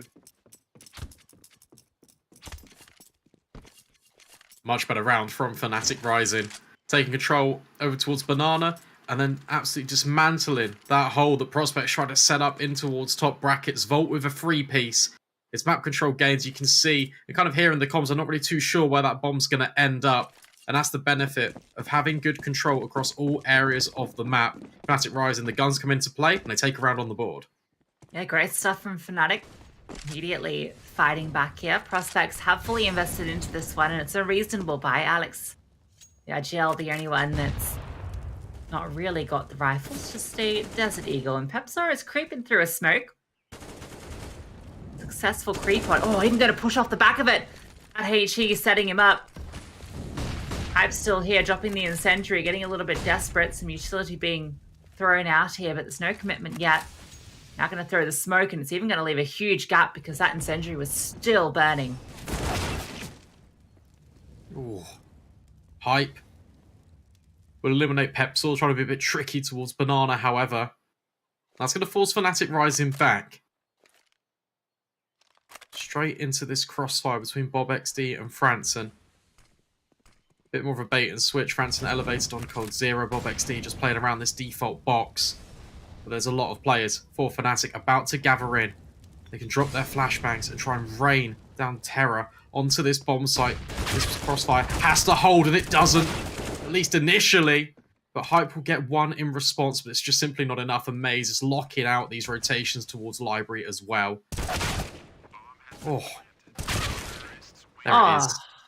Maze gets both those towards the end there. That's so unfortunate. There was a chance for that retake. It looked like Maze might have been able to get caught out. And there was a player that got dinked on side as well. So then they would have known they were in a 2v2 with a player on 9 HP. But unfortunately, Maze, well, he cuts them completely off.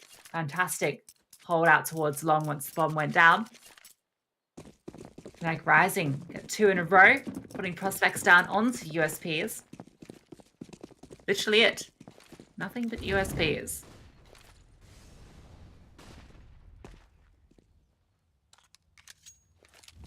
Feels, No, sorry.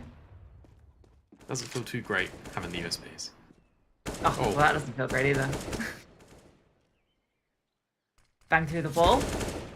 Not how you like it. Pepsor even going to take one through the smoke. Not even getting a chance to see any of these opponents. I like how we see here on Maze's AK, lovely red AK with fnatic stickers. Then we look at Pepsor's. This multicolored paint job with unicorns on it. So, you know, it's a real contrast between these different players. See their personality shining in their skin choices. Which one would you prefer? Combo, though. Yeah. I like this one. It's good. It's like you got the glow on the stickers. It's just like actually just popping out. Although I feel like if I was in the team, I'd definitely have a gun that had like the team stickers on it. I'd be like repping. I'd be like, yeah, guys, this is me. I play for this team. Here, look at my gun. Well, don't worry. You'll never be in that position, Brandon. No, So, I know. nothing to get too excited about.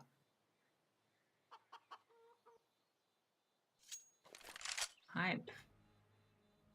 Really not going to give them anything. No extra cash. No $300 for them. Maybe there will be because he is now dropping into their crosshairs. Andrew. Get some extra cash at the end, and fnatic keep it clean against the USPs. Now we go to the 6th round of play, and the guns come back out. Still not the best buy, though. Just virtue of how clean fnatic have kept it means that there's a FAMAS in play, no AWP, and there's a little bit of a gap in the utility. bob1 not with the full kit, but it's reasonable. It is.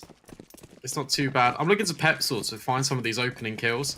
In the last game against Prospects, he killed every single member of the team at least once to open up the account in the round. Pretty cool stat. That was cool.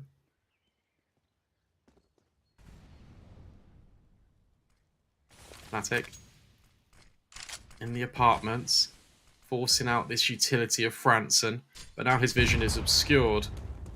He's going to need to drop some more grenades to try and force the T side back. All the meanwhile, there is some pressure on Banana. fnatic Rising, they take brackets for free, and Prospects, they've really got no information.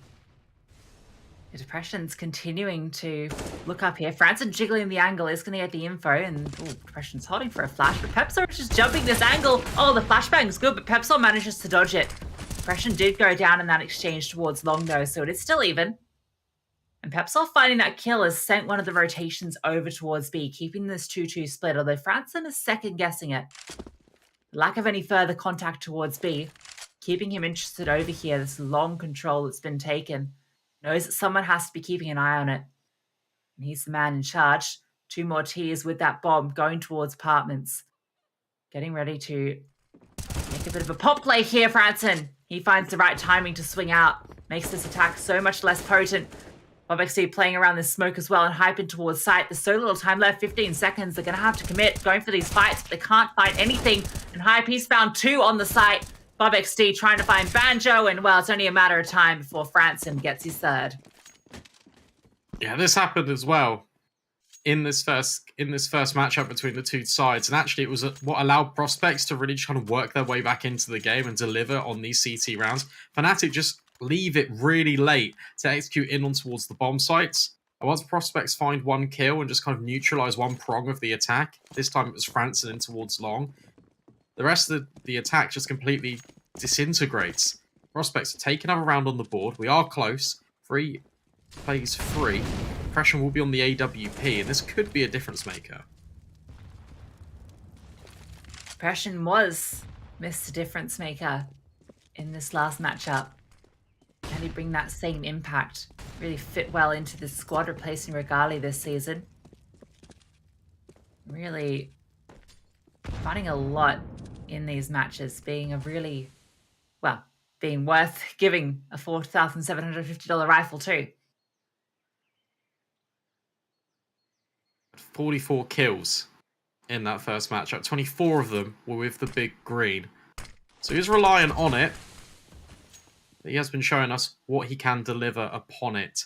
Spooky needs to be careful not to be overrun. Might not be tested just yet. It's the same old story on this fnatic default. But Depression with a rare miss. Alex has been put on notice. Going to rotate all the way around towards Coffins. Banjo sitting in the face this smoke as well. Francis is going to redeploy it and then back off. And Gap is found, but Hype comes back to check it. That was because Franson was rotating off, so he's going to even be here on the B side as this execute comes through. These 4 T's setting up with the utility. A boost coming through as well. Spook with the silencer. He's going to be up here, ready to swing through. Vault does go for the clear, gets the damage, and well, he's going to get away with his life.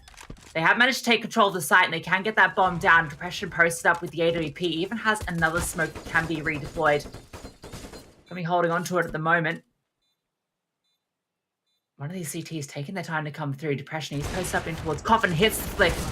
Removes Spooky. Alex comes through and takes down Pepsor, though, so it is still a 2v4 man advantage, but there's that smoke coming through at a critical time. Half tick now. Depression looking for more, gets another kill, playing around the pillar, and they're trying to overwhelm him, but Maze is here to support. He doubles up, and Depression closes it out. Fantastic post-plant hold from fnatic. That's all on Maze as well. Depression does incredibly well neutralizing CT, but Maze bails out his teammate, makes sure he doesn't die, holds that smoke push, and that's what enables this Arthur plant to take full shape. fnatic rising, steal that one away, and off the back of it, let's jump into their team speak. Yeah, they have last by here. Windows and full reset. Yeah, I'm gonna play anti just in case. Nading, I'm anti. Don't see him. One corner. They do fall boost one more. Nice. I'll molly follow. And they deep. I'm just gonna say, might be eco. I spot 50. Shell. I have flash pull for you. Careful late bench, push. One flash. I'm I just didn't peeking see their them. flash. Flashing. I'm summoning up a bit. Don't see him. Don't see him. Can we walk A? Leave me. Yeah. I'm in copy. Nothing enough. You can let me search the late. Maybe smoke something for me B before Pepper. They smoke mid. Give me molly. Yeah. Can you smoke for some, like, for me B and then Can we just take mid through this? What Yeah, we can. on B? Molly long, smoke long. I'll I'm molly just on the myself. roof. Watch out, bro. He could come out, yeah. You want throwing smoke? Yeah, go for him. Come Ready? back mid after Philip. Yeah, smoke now. I have flash for mid. Wait, Mid. flash mid. Me... Wait. Wait, Call the flash. Smoke. Smoking it now. Flash now. Flashing. Nothing mid. Nothing I'll mid. do We B split. try to A split. We will set up we Seb can. long. I smoke B split. Give me your flash, Philip. I give you one more. I give you both flashes. I'm gonna search B. I'll Okay? flash long for you. Flashing do it. now. I'm holding short, Matthias. Boom. Yeah. I don't Easy two. I Two think dead. on. FB. Nice. B, It's B clear thing. 2A. I cleared. No, there's one more. Go B, go Alex. B then. Yeah, One go B, second. go B. I have Yes, B. yes. Let's get A. Dark clear. I just stay alive. Maybe ups or pit, something like that. Yeah. I'm I'm alive. spamming in the smoke.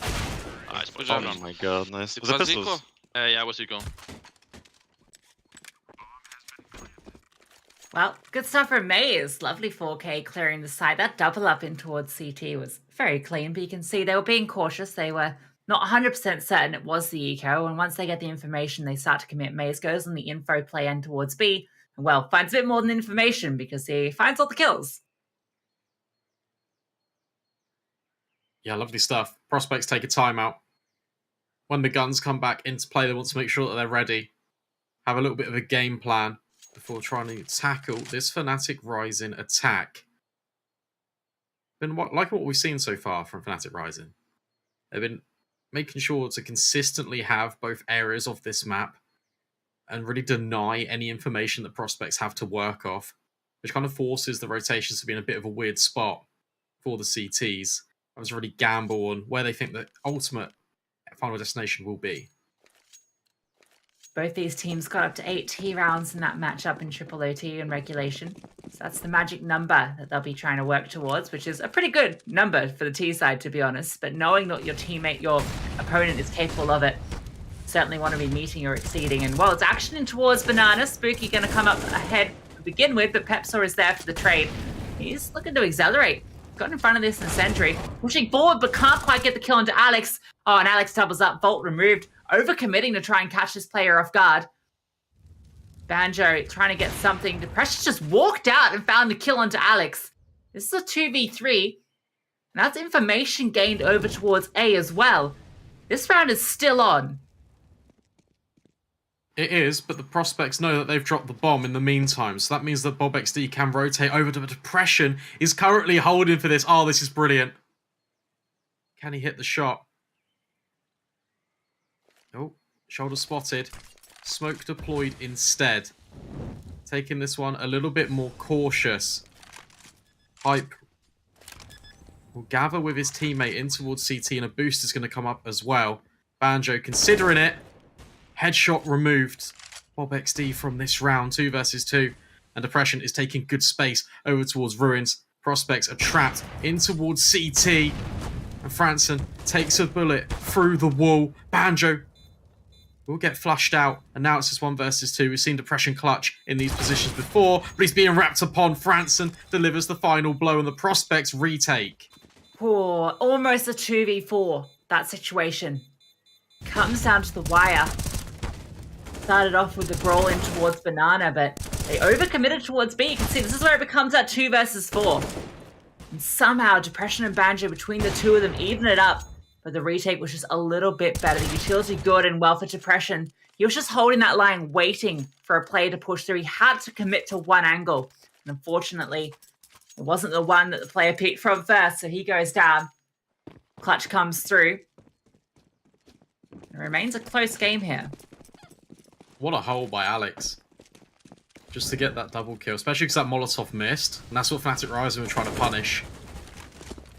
Alt peak of Hype. Literally cannot see a thing. So instead he stands on top of the sandbags. Tries to catch out any aggression. Luki's here in support. Could maybe drop a flashbang or two if needed. Meanwhile, Banjo, he's found himself in towards apartments. There's double set up towards pit right now for the prospects. One even on the balcony. Hype in this position where you can take a shot and fall off as well. Utility is being deployed over towards A to keep these 3 CTs on that side of the map interested. Bomb isn't even collected yet. Still down towards bottom mid. Double nade stack comes through, but not going to be rewarded with any mark. These 2 AWPs both holding lines on each other. Depression going to fire for shot and then leave. So it is looking like A is the final destination. Upper mid. Ooh, Depression. The timing. Ooh. Almost there. Thinks about peeking into it. Good thing you didn't, because Hype was holding that line. And Alex is, well, he's sitting back here with the MP9. You might just have to push the smoke. The hit's coming through. Pepsol's accelerating, and Alex has pushed through the maze. Maze is here, doubled up though. Banjo gonna burn out Bob XD in towards Pit. The bomb can go down, and this retake is, well, it's just not gonna happen. That's all on Maze. Spins round, eliminates Alex, who's pushed himself through that smoke, and then what a tap on towards Mini Pit. You can only see a pixel of the head of Franson, but still will remove him. And that's as easy as you like. fnatic Rising place that bomb down, get 6 rounds on the board. The Prospects just have to save their economy. It's in a little bit of a dire spot, but if Hype can retrieve and retain this AWP, it'll give them at least something to work with, especially with Spooky also having this M4. Maze is really impressive in this map. He's been impressive in a few maps here and there. He's not really a player you obviously look to sort of be the standout for this squad. You know, he is the IGL. You don't always look to them to be top of the leaderboard, but he's doing fantastic here. Top of the leaderboard at the moment. Obviously, it's early stages, just 10 rounds in, but he's had a few high impact rounds, and that one's critical. Sure. Gap starting to open up.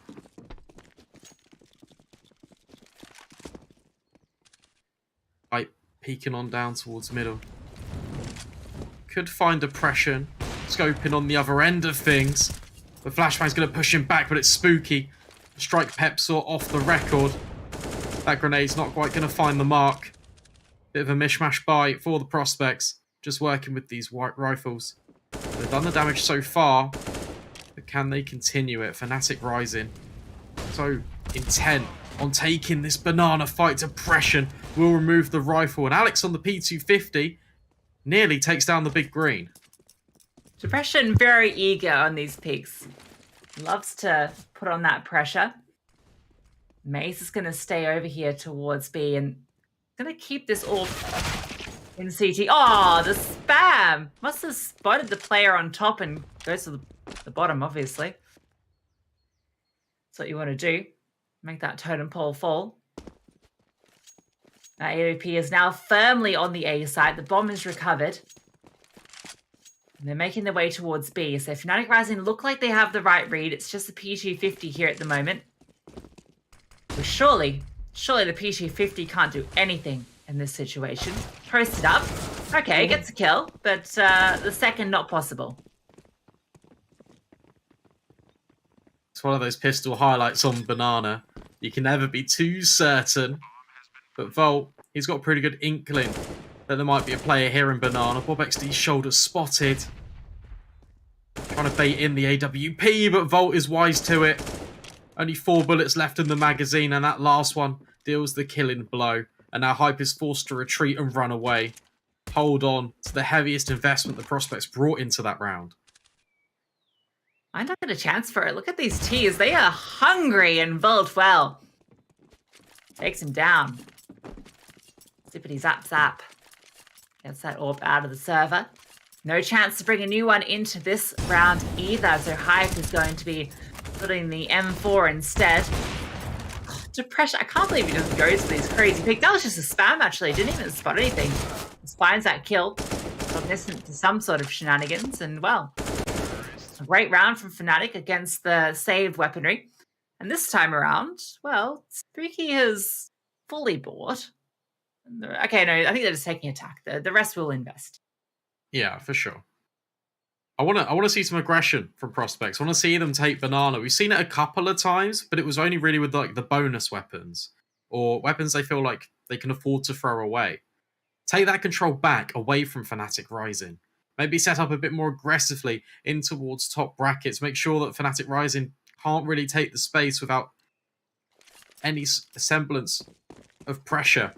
It feels a bit too easy right now on this T side. We talked about 8 rounds being the key for both of them. Well, fnatic, they've already got 7, and there's plenty more rounds still to play in this first half. You speak about aggression. They're going to be doing it in towards top mid. I was going to say that's what they did in the pistol round, but then we didn't see anything since then. And, well, maybe that's why. Banjo holding for it, catches out Hype and gets the first kill of the round. I saw Nade as well, and Maze is close combat. He is ready to swing around this corner. Good HE in response. spots out the barrel, able to flick to the head, and he's looking for more. Hungry, hunting, trying to catch this play. That flash is good, though. Spooky hasn't swung out yet. They're going to be walking straight into his crosshair and maze. He is good for it. Finds the entries, gets that bomb down as well. Now, Prospects, once again, have to save. Unfortunate. Try and make something work down middle. But at the same time, whilst they're doing it, they haven't really deployed any utility. So Banjo, for free, is just able to peek his head out towards the under's position and just completely decapitate one of the players that was trying to do something inventive, get fnatic rising off guard, potentially. But it will be 8. It will be double the rounds that the Prospects have put on the board so far. fnatic rising have won out the half. I doubt this will be their last round on this T side from what we've seen so far. Looking a lot better, a lot more consistent in this matchup than in that triple OT. That was where T side got very sloppy towards the end in the OTs. During regulation, it was quite good. But when the pressure was on, that's where these T side started to slip. That's where Prospects were able to do a lot on that CT side to eventually bring it over. The pressure is certainly on right now for Prospects. Let's bring it. Alex trying to bring it down, Banana. Charging on through. Taking control. You asked for it, Brandon. And they've done it. It's with an MP9 though. So it's a little bit of a caveat. fnatic rising. In the meanwhile, we'll take control of top brackets again. And there's 3 players here trying to deal with this banana pressure, dropping Molotovs down at the feet. Currently not burning Alex alive. And Spooky's deployed a flash that he can now just pull whenever they need to. But for some reason, Alex just tries to catch them off guard, but the pressure's already holding the angle. And now it's all falling apart. 5 versus 2. Hype will at least get Volt in the interim. And now, but Alex just needs to rotate over. In fact, it's going to be Spooky. Oh, Tech 9. Yep, that's salt on the wound there. Spooky, only one left. 1 versus 4, and yeah, once again we get to watch an M4 being saved. And look, I understand what happened with Alex there. I believe we obviously didn't see it from his perspective because we were watching from the top mid, but I believe he heard the sound cue of a Molotov being thrown. Yeah. And so rather than wait for it to flush him out and wait for that flash, and like he couldn't, he decides to swing ahead of it, try and catch them off guard as that utility is being deployed. Obviously, Depression is there alongside that utility thrower and catches him out. But I believe that is what went down there. It wasn't just Alex swinging into his demise. There was a method to the madness. That definitely makes more sense. 9-4. We go again. Prospects potentially could be conceding 10. Spooky deploys a grenade, and now he's going to have to use his deagle to try and make things happen. BobXD up close and personal in the apartments. Volt could get caught off guard here. Needs to clear his angles. So fixated on Boiler. BobXD is going to walk on in. Try and jiggle him out, but the headshot rings true. Great shot from Volt. Second of timing there as he swung in, gets the head. Alex looking to do the same with the deagle, but he's going to take 93 points of damage instead. Being picked apart here are the Prospects. He's been having fun over towards B, and he's going to be left there to his own devices, while the rest of his team is going to be charging up towards A. Utility deployed, and Hype is in the back lines, but Banjo clears it. They are not taking any chances here. France in close range with the CZ. Not a lot of bullets in the chamber, and none of them are connecting. Swaps to his knife. Can't get the reload off because it takes about 3 years. And he's removed from the server. Alex is the only one left as Maze continues the hunt. And most he can hope for is to hold on to a deagle and armor. You know what, Franson? I respect it. If he had somehow got a knife kill there, like, we would have been going mental. But not to be. fnatic Rising do survive against the pistols. the Prospects had to offer in round number 14. Double digits already on this T side. Could even look to extend to 11 because there's still one more round to play in this first half. Dominant performance so far here from Fnatic Rising. Oh, Alex, no armor to be saved. It's actually kind of big because it means, you know, he can't drop over an AWP, for instance. Actually, Spooky's able to do it. He had just enough cash, but he's going to be lighting utility for it. Very quick headshots going on here in the server. Well, those weren't headshots, but... Ooh, that was a nice headshot. There's 2 AWPs. Okay. Prospects. Trying to make it work. Run boost over. Oh, ran in the fire, thought about it, then came out. Probably the correct decision. Meanwhile, it's this fallen boost that Spooky's holding right now for Banana. Fnatic Rising wants to take top brackets this time around first. Will be flashed in towards the high pay WP, but running through the long smoke is Pepsor with the immediate trade up, and now there's so many players just accelerated onto this position. BobXD is in towards Mini Pit, doing a lot of damage as well. That nade is good for 1. Oh, and he's even just holding it all down. BobXD from Mini Pit has single-handedly saved the Prospects and given them a 5th. I'd love to see how much utility damage that particular HE did. It looked like it landed on all 3. Gets one of the kills, and then obviously the rifles can do the rest. See here quickly the highlights of that round. Oh, you get to see the tail end of the nade going through. Nice way to end it, Spooky. Okay. Not bad. Not bad. Didn't do as much as I thought. 68 utility damage for BobXD. So enough to take out a player. But anyway, Fnatic Rising, 10-5 at the half. Looking hot to trot. Let's hear how it's all going on the TeamSpeak. Let's go. If they go B, I promise 2 kills. Where do you wanna go, Matthias? I can go pit. You? I can go I'm good. not gonna show them, I'm just gonna play runes. They're rushing mid 3 guys. I'm listening. Not up yet. I think they're walking. They're holding. I know they're expecting aggro mid. One set of utility. They're doing a util. Nah, it's really silent. I have This guy still. had P to 50, so probably full flash. They're holding for aggro, I think. I still have mid. Can you peek mid? Yeah.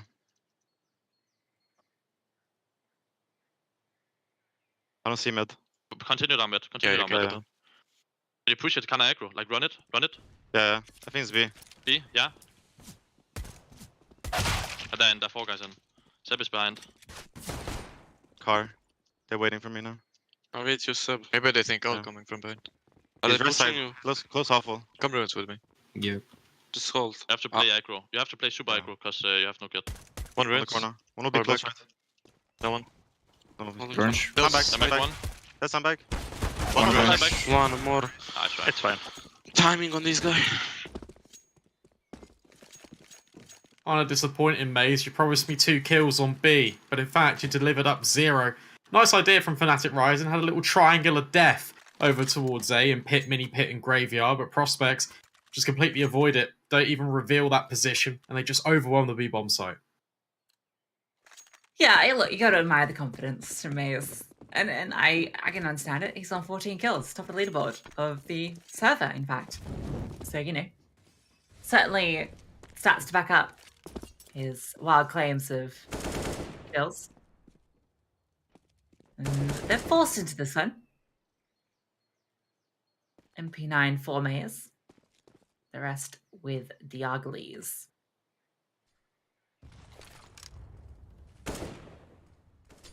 Right. Doesn't have any shrapnel in his toes. Instead, stands on top of the logs. So might have splinters. 3 players in Banana right now trying to fight this pressure that Fnatic Rising are putting onto it. And they pass the test with flying colours. Smoke can now come in. The bomb site has been unlocked. And Depression is trying to be the final boss. So many players here. Surely he's going to get overwhelmed. this lurk in towards Apps as well. There's 2 players pushing Apps and might even just fall apart. Pressure not able to get anything done. Franson been sitting here this whole time. Oh, the pressure even goes down through the smoke. That one hurts. Franson's just not budging. And, oh, not going to be rewarded. Maybe he should budge. Nope, they've just walked straight past. Well, fair enough. They're Not gonna hunt. You're not going to hunt many kills standing still. I thought that they could see him from the bridge, but I guess they're not really looking at the bedroom. But I reckon they can, just about. Maybe? I don't know. Guess we'll never know. 10-7, more importantly, Prospects, they're working their way back into this game. Trying to prove why we saw overtime last time around. And for Fnatic Rising, their buy, it's just going to be more of the same. It's going to have to be Deagles. Maybe a P250 thrown into the mix, but that's it. That's all they can afford. Game on our hands here. It was at 10-5 half. Fnatic getting 2 more than the magic number. Prospects, as you mentioned, set to get their 8. That remaining utility, well, the HE deployed that was saved over. That was a bit of damage. Flash set up now for Spooky to swing on in. Gets info at the very least. Maze is going to bunny up his way back. Smoke deployed. Trying to funnel these players over towards A, because that's what they got this 4-player lead. And Franson, he hasn't moved in 2 rounds. Little hidey hole. Just going to tuck himself out from it. Mac 10 does a little bit of damage, but not too much. Might not even matter, though. Because Prospects have got what they want. Map control in towards top brackets. And they're pulling all of the Fnatic Rising rotations over here. Maze has left B-bomb site completely vacant. That's exactly where the Prospects are heading. As soon as they find out there is a bit of pressure over towards A, B is the call. And it is the right decision. Bomb will go down for free. No contact coming through. Fnatic Rising, it definitely is in their interest to look for exits here. They're going to have the full invest into the next anyway. The only players that might want to stick back are those 2 with armor, just to have a bit more into the next. Banjo can try and hold for any exits down bottom mid. Yeah, they're kind of just pinstering them in.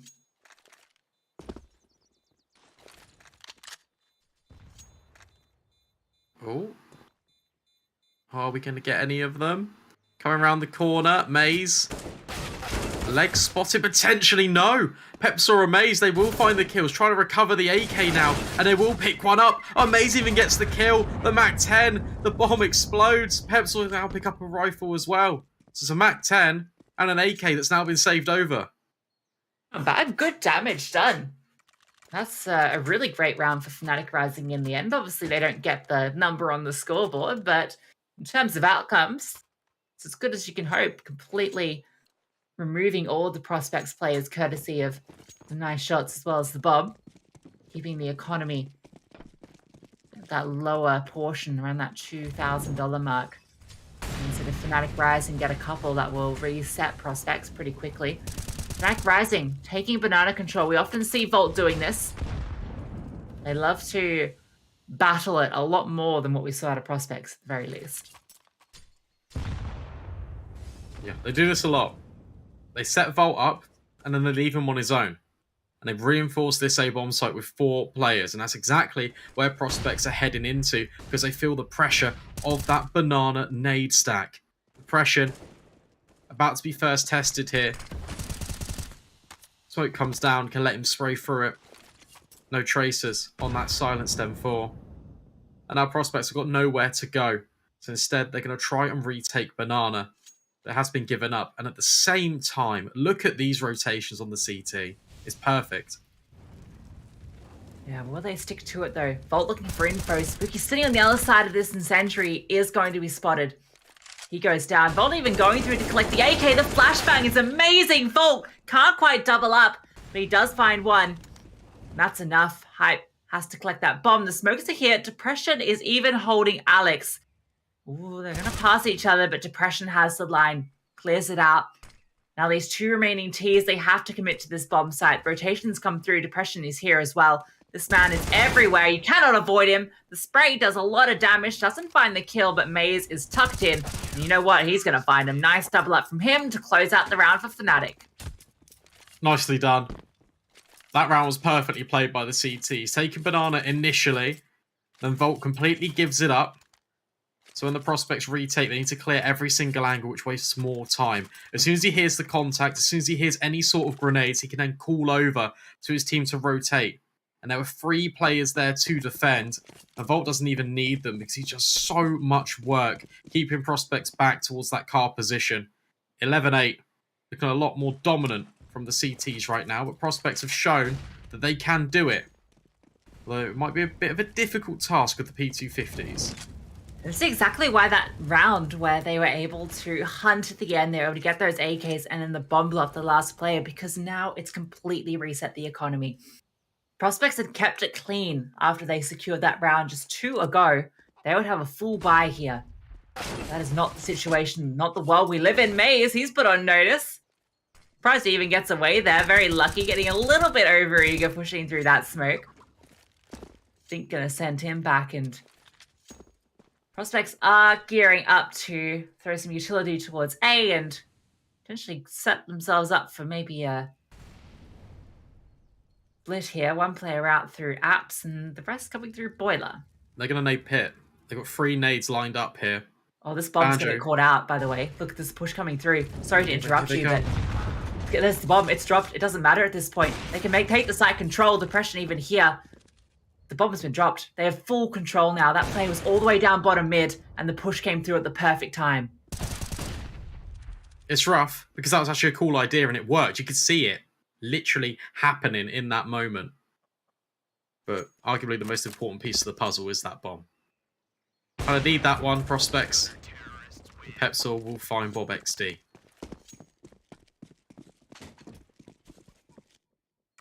Well, prospects not going to be too happy with the outcome of that one, but now they get the full guns, and after this little highlight ends, we can jump into their team speak to hear how it's all going as they try and stage this comeback.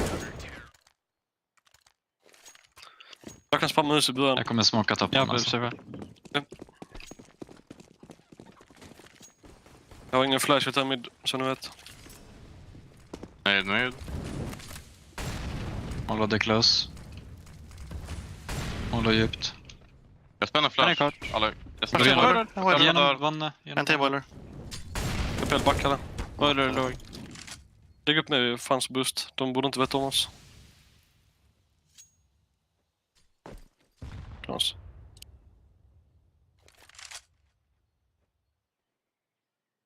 Lägg smoke mid. Ja. Jag tror inte de har bana. De backarna av efter de fick dubbel. Inget utmanare från balk. Inget under tak. De spelar inte för mid. Jag kommer se om jag kan utmana pit. En pit. En balk, en pit. En balk, en pit. Det borde inte vara något lång. Kom B. Nej, den första. En balk, en pit, en lib. Yes. Synd. Jag förstår inte Ante. Yep. It's a little painful. They lose the opener on each side of the map, and even Alex gets caught out just as soon as he swaps the utility, the balcony player swings. It just seems to really not be working out in Prospect's favor, but it's not really a game of chance, Counter-Strike. It's a game of skill, and Fnatic Rising, they are looking incredible now that the CT side is getting underway with these guns. Golden opportunity as well to bring this into 14 CT rounds now, because only the pistols for the prospect suppression with a rare miss. We can rescope back on. More importantly, doesn't lose his life in the process. Bolt up to his old tricks. Brain being even more aggressive down towards this banana position. Gonna just fall away though. Doesn't want to overextend too much. It's another one of these rounds where prospects don't really have any map control and need to regroup, reset, and try and just take somewhere as a team. Getting ready with the window flash here to regain banana control. It's going to come through and actually force Maze back off as he jump peeks the angle. In fact, now it comes through. Fully blinded. He has to... Ooh, no, he wants to fight. Flash comes back through in response, and the spray is there. Able to get one, but the trades come through. Kills also found out towards long. The orb, it's been collected, but bo1 not able to get any further with it. There was an opening there where things get really gnarly. The Downfall is the only defender on this side, and he has to keep his composure. Has to stay alive, has to wait for these rotations to come through, and he's done just that. Even gets the closer onto Apeks. Nicely done. Looks a little bit scary, especially when the AWP is recovered, but Pepsor just runs at him. Make sure that AWP cannot be cocked. Nice deagle shot, though, at the very least. There's a world where that AWP gets recovered. He repositions and gets that kill onto Pepsor. Then anything could have happened. That's not the world we live in. We live in Fnatic's world right now, as they're up to 14 and 2 rounds away from denying Prospects a chance at those tiebreakers. I mentioned that Prospects have to win both their remaining games. This first one, it's not looking in their favor, and Spooky, he's already not happy about how this round's going. Brought down low early on.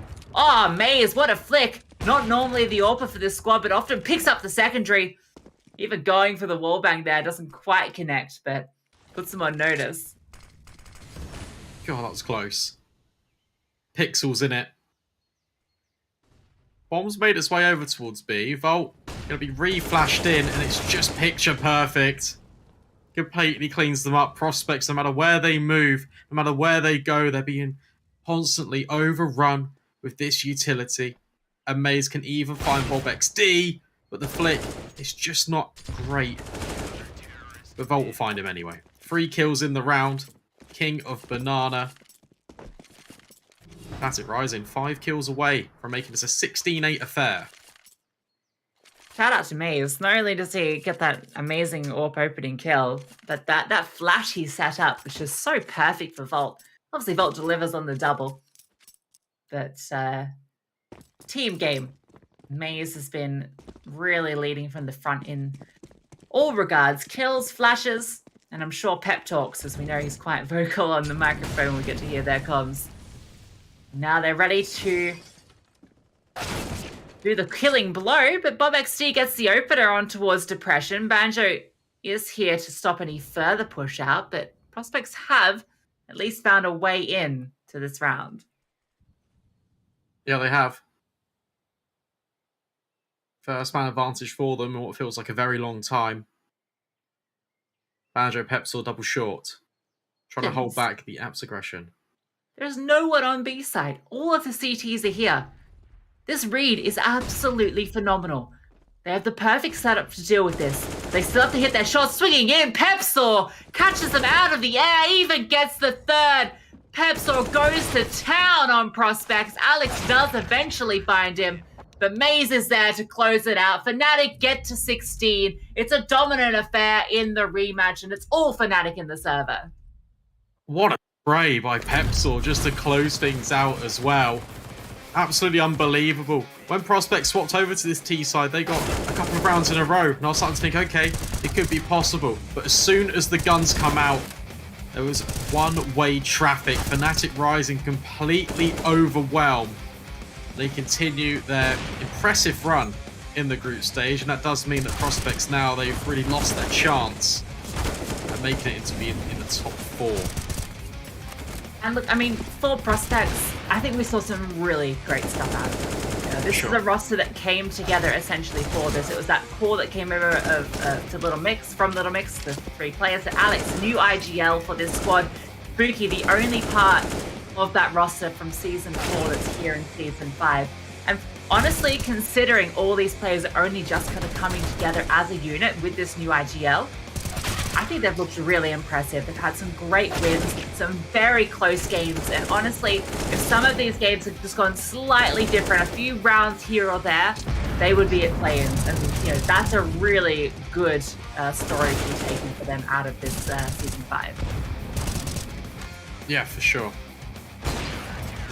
They look very good, and especially because it is that new roster. But fnatic Rising, they've looked incredible over here in Group A. This group is quite stacked as well.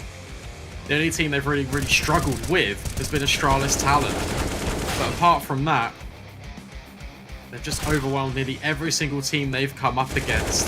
Still remember that 16-3 trouncing against Mal's NXT on Vertigo. But this performance is just a statement. It was triple overtime in the first encounter between these two on Inferno. However, this time, fnatic Rising makes sure it's their name up in lights. 16-8, this final scoreline. Yeah, fnatic Rising still have 2 more games to play. Yeah. They're playing Na'Vi Junior and Spirit Academy, so fnatic Rising actually have the potential to be the #1 team in their group. They could be going through, coming through late, having such a dominant run. They could be that team that goes all the way to playoffs immediately, but it's going to be a brawl tomorrow to work out all of the rest of the group. We can see here the scoreboard from this matchup, and yeah, it was Volt up there at the top, but honestly, I think Mei is, to me, really stood out as the player that had some of the most impact. But moving to CT side, that's really where Volt decided to step up. Yeah, Volt at the top of the board is kind of what you expect. Shout out to Pepsor though, considering he didn't have many kills this time around. That last spray, we saw it on the highlights again. That was absolutely unreal. For the prospects, Hype, the AWP player, ready sort of to warm up towards the end of the season. We can finally see why he's been brought into this side to be that primary AWPer. He's looking pretty good, had the most kills for that game, but it's that man of the match. Bastion Volt, 107 ADR with 5 entry kills. That's big. That's such a good difference for him. Just to find so much space, especially on that CT side, shutting down Banana time and time again. Yeah, we've seen it in many of their Inferno games. He is like one of the key pieces of the puzzle for them. And well, we can see how it all panned out today. It was that Young Ninja's absolute upset over Big OMEN Academy. 16-3, a dominant affair to kick things off. OG Academy had a similar situation against Apeks Rebels, 16-6 there on Overpass, securing their spot in play-ins, and unfortunately for Apeks, no chance to progress any further. And then we just had that fnatic Rising Prospects rematch where fnatic Rising looked completely renewed from that original matchup. We can take a quick look at the standings now as we come to a conclusion to this day. One more day of games, Brandon. One more indeed. fnatic Rising, yeah, they could have the top spot. They really could, because they're against Na'Vi Junior as well, so that's a good grudge match. And Spirit Academy, third takes on 2nd and 4th. That's going to be a really nice way to see how Group A will just really set themselves up and end things out, because we are nearly at the tail end of the groups. There's one more day to play, but there's plenty more Counter-Strike where that came from. Look at Group B though. Height, not so much at the top, but more towards the bottom. Unfortunately for Apeks, they can't quite make it in towards the top 4, and neither can ENT. So that one's pretty much established. Yeah, I don't think there's really anything that would change up here outside of who is 3rd and 4th, depending on how those last games go for OG and Furia. I haven't crunched the numbers, but I'm sure, if Furia can secure their last win, obviously they will be going through as 3rd. And OG, they have potential to maybe do it, but that's all from us here today. It's been a bit of a short one, but we've had some pretty incredible games. We can see what we've got coming up tomorrow. It's going to be fnatic Rising versus Na'Vi Junior. As we mentioned, that's going to be a very exciting affair. And OG Academy take on Big OMEN Academy, who now we know can lose. And then our last games of the day will be Prospects versus Astralis Talent. Spirit Academy once again taking on fnatic Rising, and then to close out the group stages, ENT Academy versus Furia. Yeah, what a day. That seems to be set up to kind of round out the groups, but it's been also a wonderful day at Counter-Strike here as well on a Saturday evening. But that's it from the broadcast today. Thank you so much for tuning in and watching. We'll be back at the same time tomorrow, so have a good rest of your evening. Take care, and we'll see you real soon.